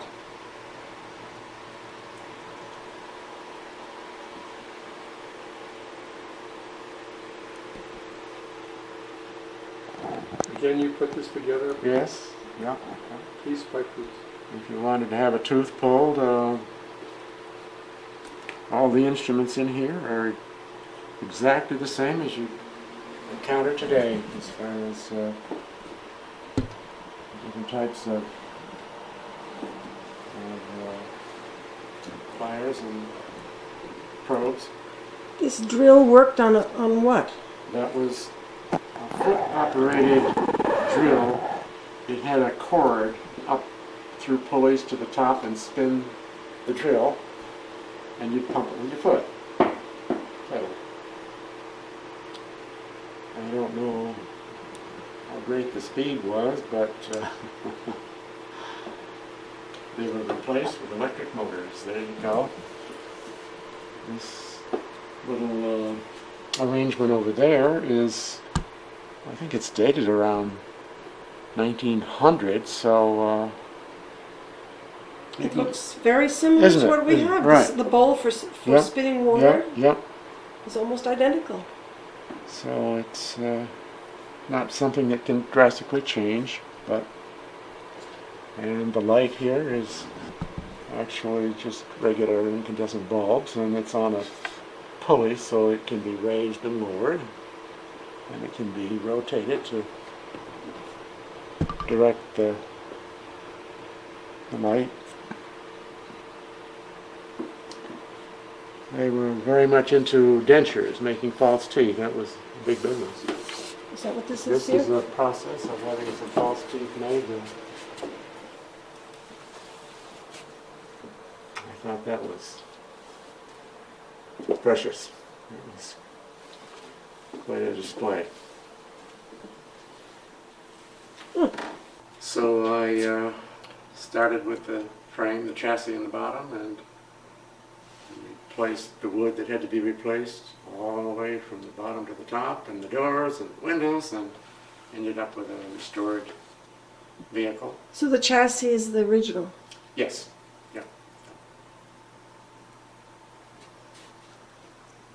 Yeah.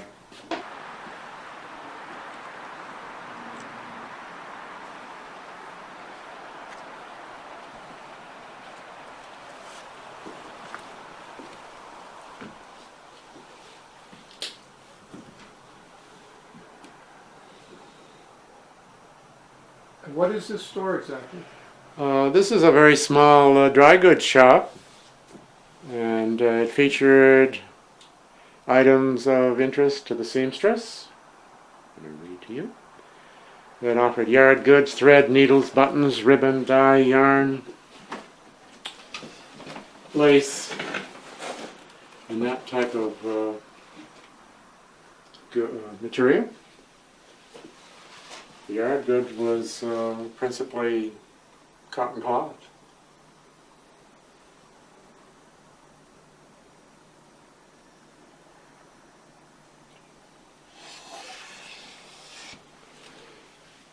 Spool boxes. This is a big spool box, JP Coats.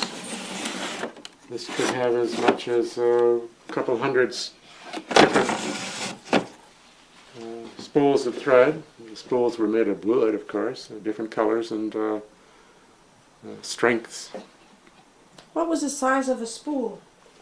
Please. Well, they varied from, well, as you can see, from small to medium to large in the back, and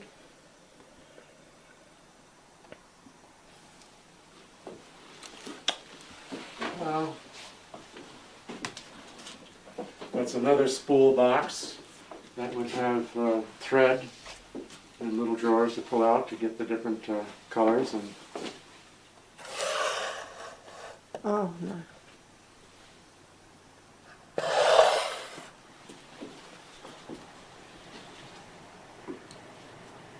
And you could buy a sewing machine.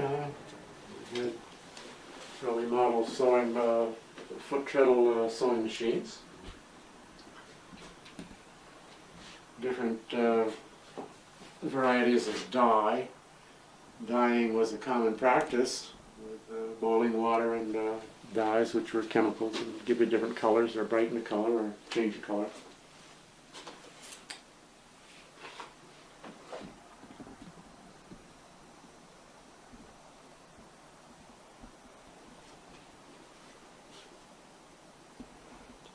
Another rolling ladder. Yes.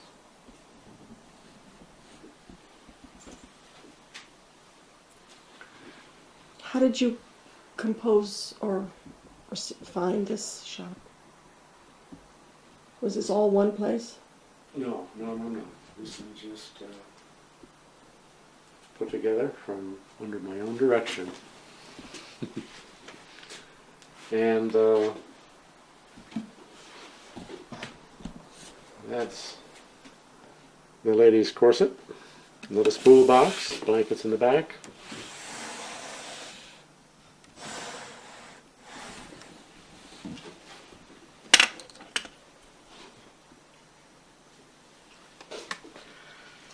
Okay, this contained bobbins and needles and that type of thing for sewing machines. And the object was very simple.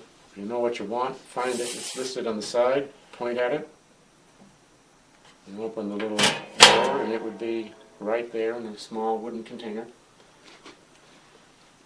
I never realized there were so many different brand names making these different products, needles and bobbins.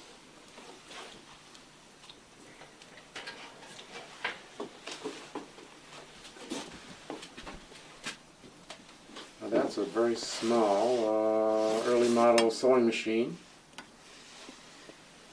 It's got to be 125 years old. But if you study it, the principle, the mechanical principle that runs it is the same as one today, minus the electricity and a lot of plastic.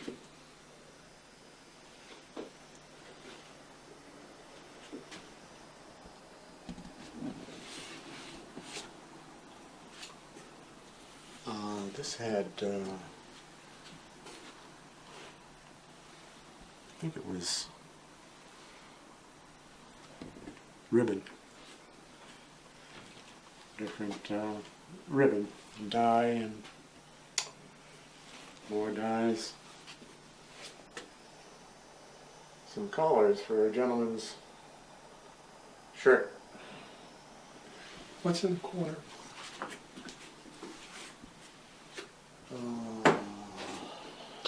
Oh, frames. I think it's called a curtain rack. You would open it up, and when you wash the curtains, it has a lot of little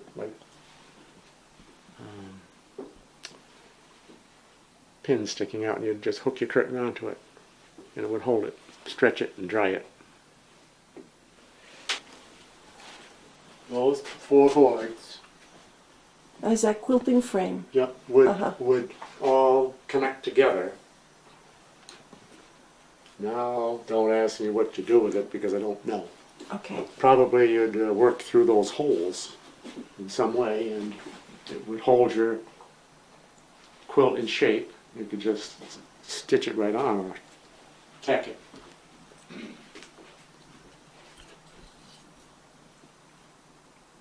Half set will travel?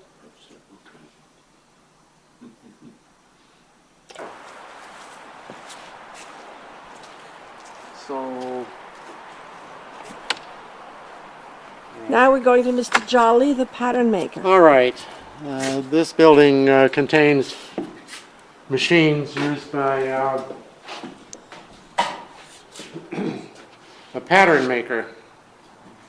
Oh, And a pattern maker was, well, a specialized woodworker.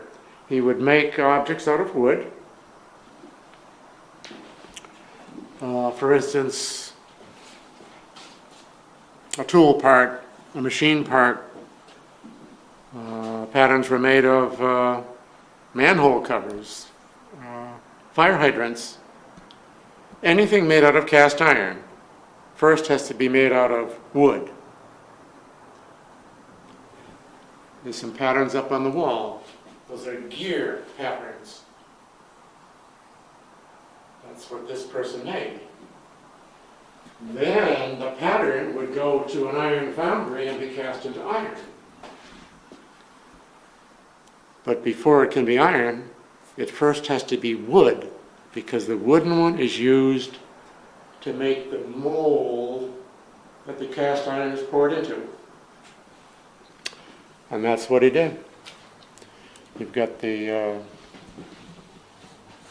typical machines. It's run by an overhead line shaft power system. There's a motor that drives a shaft, that drives pulleys, that drives the belts, and more belts are attached to run the machine. There's a motor up on the top of the post that would run the whole system. What is happening here? This is the table saw on this side. That's a jointer that smooths out wood that needs pointing in that sense. This is the big planer that you run the rough boards through and they come out smooth.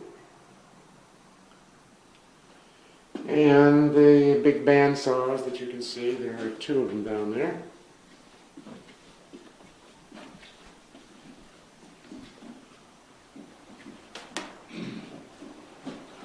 Oh, so this motor runs all the machines. Yes.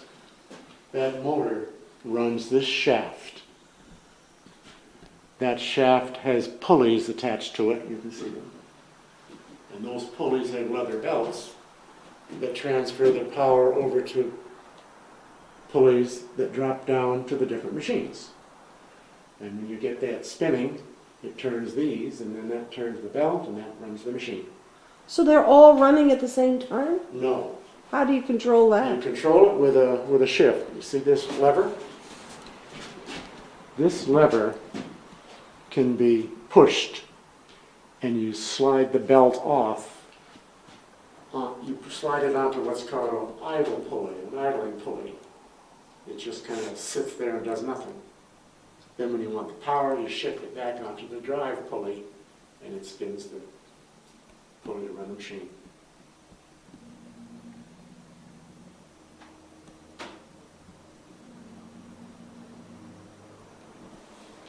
Brilliant. All there is to it.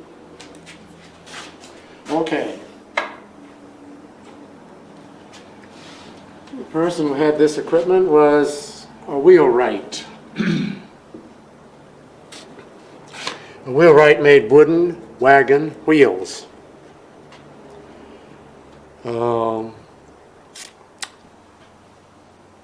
They're all hand tools. Some of them he made himself. This particular drilling machine was made by hand by the man who had the shop. He made it himself in the lathe in the back. There's 4 parts in a wheel, by the way. A wooden wagon wheel has the hub in the middle, then the spokes, then a wooden felloe, then an iron tire on the outside. And it took a very skillful craftsman to be able to make a wheel that was perfectly round, perfectly straight, and perfectly tight. But that was their specialty.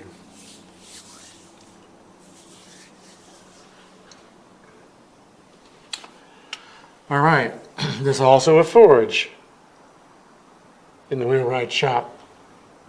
A forge and a bellows, because he had to make the tire. Excuse me. And the tire started off as a flat piece of straight metal. He ran it through a bender. See this little device on the end of the bench? It went in straight, and that would bend it into the arc that ended up the complete circle. That would be your tire, except that you had 2 ends that had to be attached together. They were welded with heat. You heat them red hot and then pound them together into themselves, more or less, and it would stay tight. You would weld it. Heat welding, that's called. Then it was ready to drop onto the wooden parts of the wheel to make the finished product.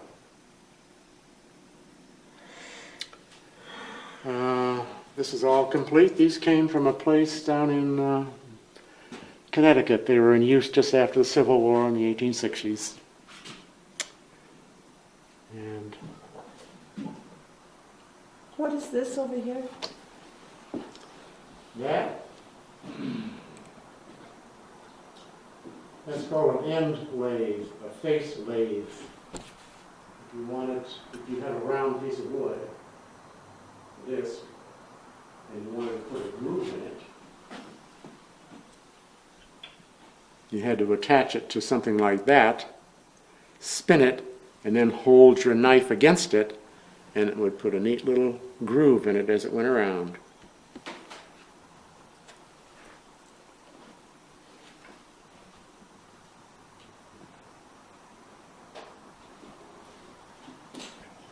Okay, Okay.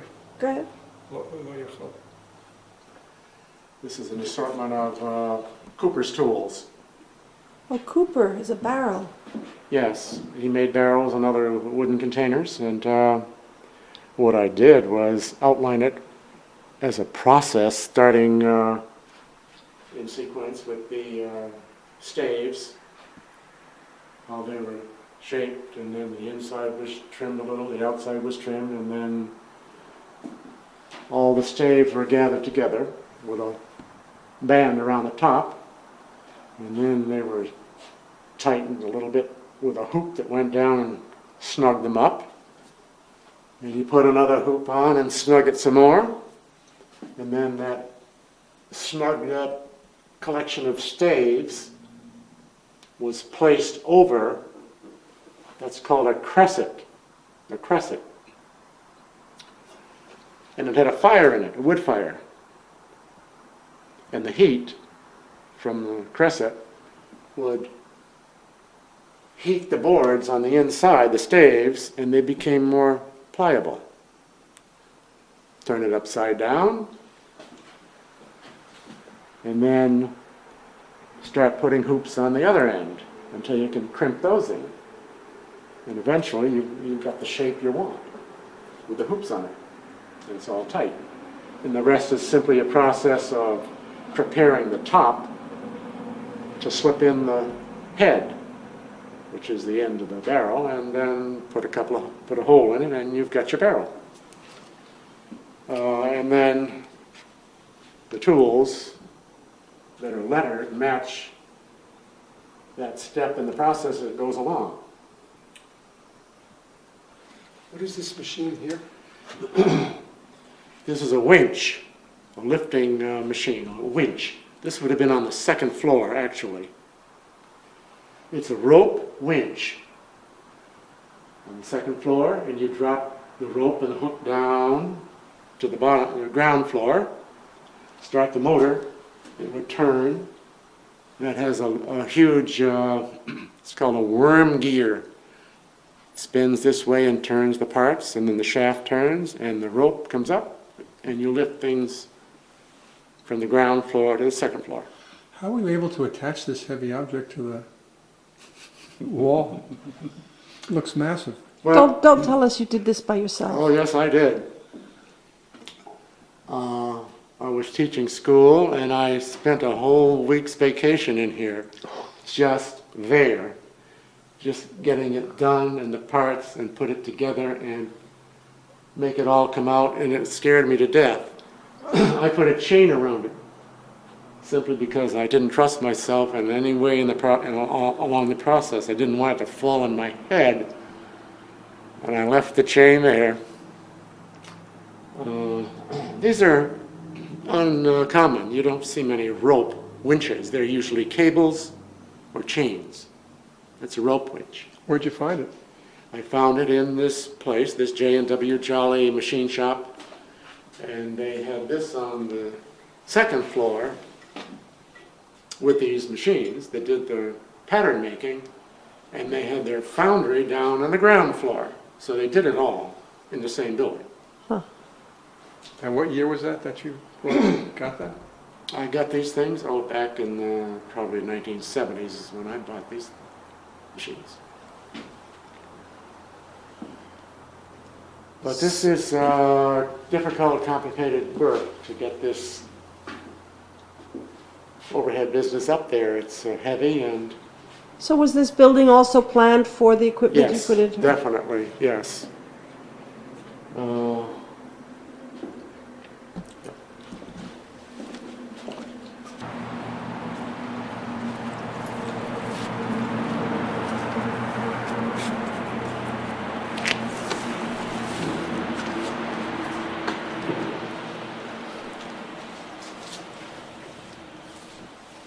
where are we now?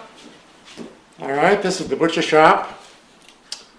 The sign outside the door says C. Godek. Chester Godek was a butcher. And I acquired his machines, probably 25 years ago. These were in a butcher shop on Maple Street in Holyoke. They were originally installed in the year 1900, and they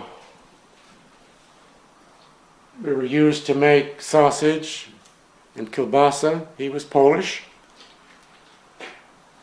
and I do believe he made sausage and or kielbasa, whichever, once a week on Saturday. In the process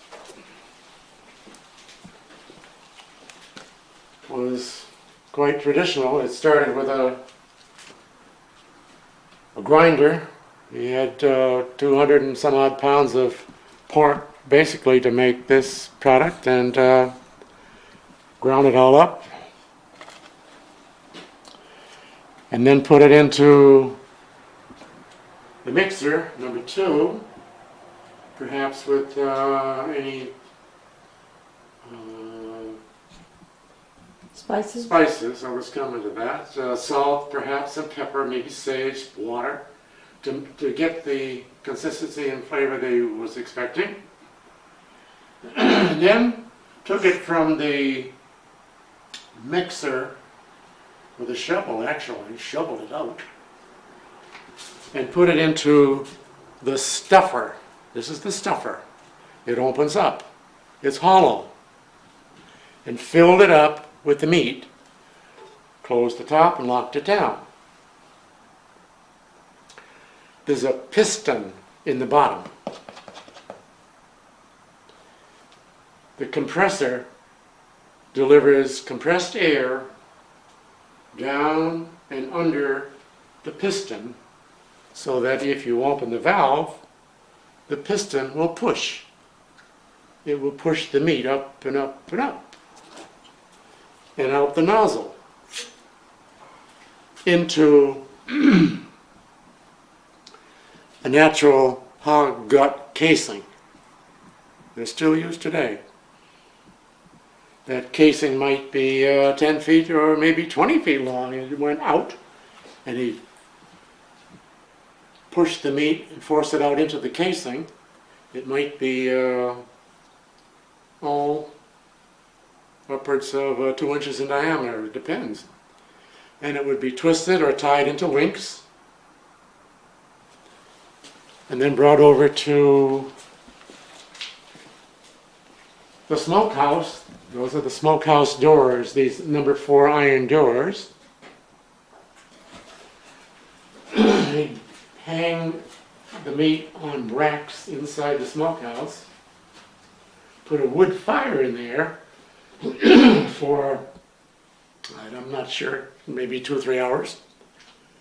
And the heat and the smoke would cook and flavor the sausage or the kielbasa, whichever.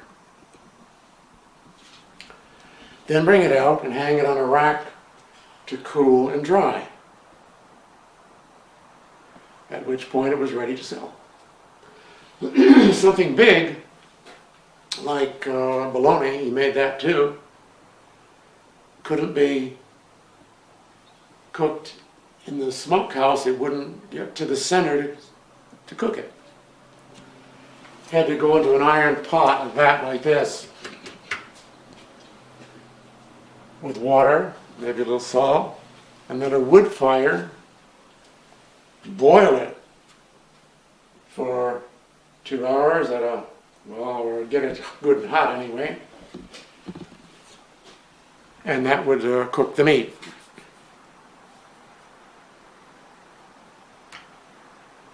It was a brick unit, and I would imagine it was a very laborious task to fill it with water, first of all, and run a fire that would bring that to almost to a boil and keep that thing going.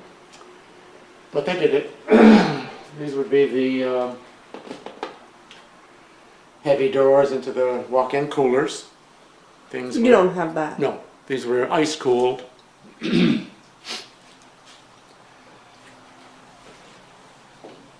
Butcher wore a straw hat and the big white apron, of course. Meat that would hang on a rack like that, and probably kept sawdust on the floor to catch any dripping blood. This is the case he used to show the different meat products. It was cooled with crushed ice. There's a couple of containers in the back that you fill up with ice, and that kept it relatively cool. That's a meat grinder that's a little more modern. It has an electric motor. And the different fittings for the grinder. It would give you a different size of the meat that as it came out. And the knives and the cleavers and just a kind of a general display. The butcher block is in the center of the room where he would do his cutting and chopping and carving. And, I guess they're not considered too sanitary, but they used them forever. Got the job done. That's cheese. They would also sell cheese, I'm sure, and maybe eggs and milk and butter and sauerkraut and pickles, that type of thing. Poultry, but no fish. Cut. This would be the cheese wheel. Okay, that's Chester, by the way, who sold the things to me. Where was this again located? This is in, as I said, on Maple Street in Holyoke. And what year is this picture taken, do you That think? picture was taken, late 1970s. And how long do you think Chester had his business there from? Well, his father started it in 1900, and he picked it up when he graduated from high school, and then he sold it to me when he retired. And no one could take over the business? Why did he, I mean, was it a thriving business? Yeah, it was, well, the person, I guess, who owned the building wanted to have something there different from him, so when he retired, that was just the end of the business. That's a meat grinder, by the way. A meat slicer with the blade out. You took the blade out. It's the same exact principle that they use to slice meat now, except that it has a crank. You have to crank it by hand and no electric motor. If you got a couple of orders by telephone, you've got a telephone. There you go. You got the phone and keep up with all the incoming trade. No problem. All right. Albert Mason was a steam fitter. That means he worked with steam heat, radiators, pipes, and boilers, and he also did some plumbing. And I have a variety of his machinery in here. And then I brought in some of the local tools. Greenfield was a tool town going back to the 1870s. And in particular, they made what are called thread cutting tools. That's the Greenfield story, thread cutting tools. Which meant, to be specific, thread cutting tools. These little ridges are called threads. They're on the inside, that's the nut. They have to put a tool in there called a tap. It has sharp teeth on it. You put it into this hole and twist it, and it cuts the threads. And the chips fall on the floor. That inside thread cutting tool is called a tap, and Greenfield made taps at the Greenfield Tap and Die. The threads on the outside of a rod or whatever it happens to be, I put there by a tool called a die. It has sharp teeth. You put it on the rod and twist it, and as it spins, it cuts the thread, and those chips fall on the floor. If you want to do it this way and do it right, these threads engage these threads, and you have a forceful connection. There aren't many ways to connect metal. When you think about it, how many are there? This is the most popular of all, threads. Anything mechanical has threads. Anything, everything. If you drive a Ford product, the wheels would fall off your car if it weren't for the Greenfield tap and die. It's not called the Greenfield tap and die anymore. The business has merged with others and the name is different, but this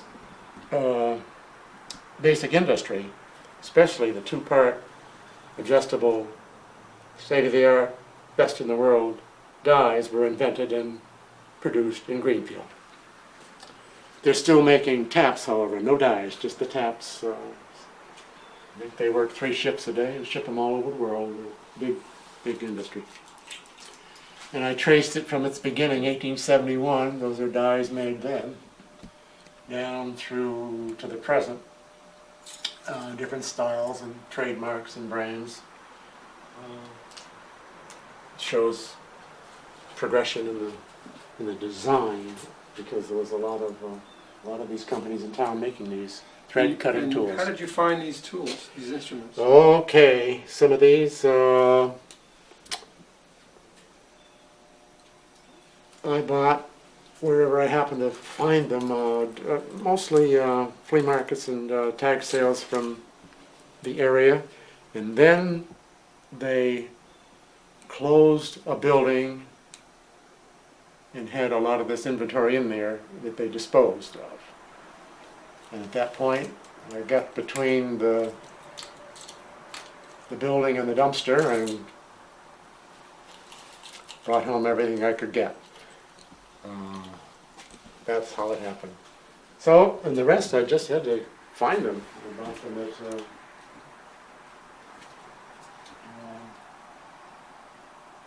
tag sales and flea markets. A lot of the early machines for cutting thread cutting machines. This one was an 1872 thread cutting machine, sold for $80. It's an example of the very first ones ever made. They sold them everywhere, but that was a lot of money in 1872, so then they changed the style from a machine to a handheld tool that would cut the threads, and I put in little boxes and dropped the price and sold those for $24. And the Greenfield Tap and Die Corporation, they also made drills. See some of these drills up on the shelf. They made reamers, pipe cutting tools, and wrenches. They made all of those things.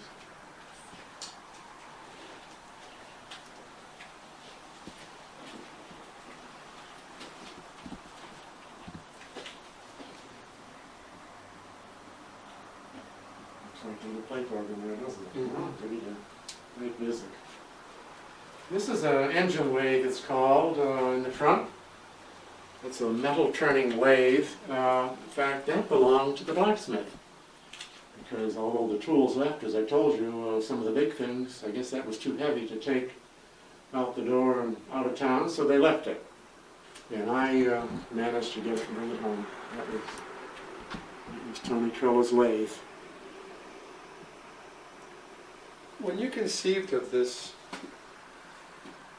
historic place, when you thought of this, did you say to yourself in the beginning, I'm going to have 15 buildings, or I'm going to have these buildings, and this is what I'm going to have in my museum, so to speak? How did you conceive of it? No. Or did it develop piece by piece? Yes, it kind of developed as I did it. And I said there's some logical things that would be in a small town, and then especially some things that would be in Greenfield. Now, you wouldn't find a building specializing in thread cutting tools in another little village setting, would you? I don't think. But it fit me nicely. So then I had to have that. And the church and the school is all pretty basic. So, but it was kind of a gradual development. Not all towns have toy stores. No, they don't. We did. We had a toy store called Brown's Toy Store, and the treat of a young boy's life was to, on his birthday, be taken to Brown's Toy Store and pick out something for your birthday. What did you pick out? Probably a truck. It would have been a truck, definitely, I'm sure. And after that, it would have been probably a cap gun. Had to have cap gun, and then something of an airplane type thing. And that's what boys did. And then later on, well, by that point, I outgrew toys, I guess, and we got to something bigger: bicycles and BB guns. When you finished your education, how did you decide to become a school teacher as compared to doing all kinds of other possibilities? You're so talented. How did you decide that that was what you would pursue as your life's career? Well, I decided that actually after high school. I just directly went to that for that training, and it isn't something that happened later. It happened Right after high school? right at the beginning. Did you go to UMass? No, I went to Springfield College in Springfield, Mass, and majored in teacher education. That was it. And went right into teaching? Yep. Well, I had to go in service. I served in the military. It was required at that time, and then Where did you serve? I was in the Army. I didn't leave the country. I was right here in outside of Washington, D.C., Virginia. And then back to this area, and been here ever since. How'd you meet your wife? I met my wife in grad school. We both went to, I was taking a summer course at Elms College in Chicopee. And they had co-ed graduate school. And I sat in the back row, and lovely lady in the front seat. So that was it. And it sounds like your wife was a school teacher also. Oh yeah, she taught kindergarten for about 40 years, and we didn't play a recording, but if you had, she made all the recordings for me. And she printed all the signs, as you see, these charts in the different buildings. So she printed for me and talked for me, and I did the rest. And do you have children? One daughter. Can you tell us her name and where? Kimberly is in North Carolina, Chapel Hill. She's a paralegal down there, and maybe she'll move back and be my neighbor very soon. I hope understand you're building a house for her. I'm building a house Right next door to the right old next school. door to one of my buildings. Yes, so that would be a delightful thing. You've created something quite extraordinary here, and we certainly hope that by making this film with our community television, we can let more people in the valley and further out know about what you've done, and we'd like to encourage people to come and leap back into history and learn about our traditions, many of things we can no longer find. Well, thank you. I appreciate that, and it's been my pleasure. And it's by appointment. By appointment. Call me, And the phone number is? 413-774-7138 on the Mohawk Trail in Greenfield, Massachusetts. Thank you. Thank you. You're welcome.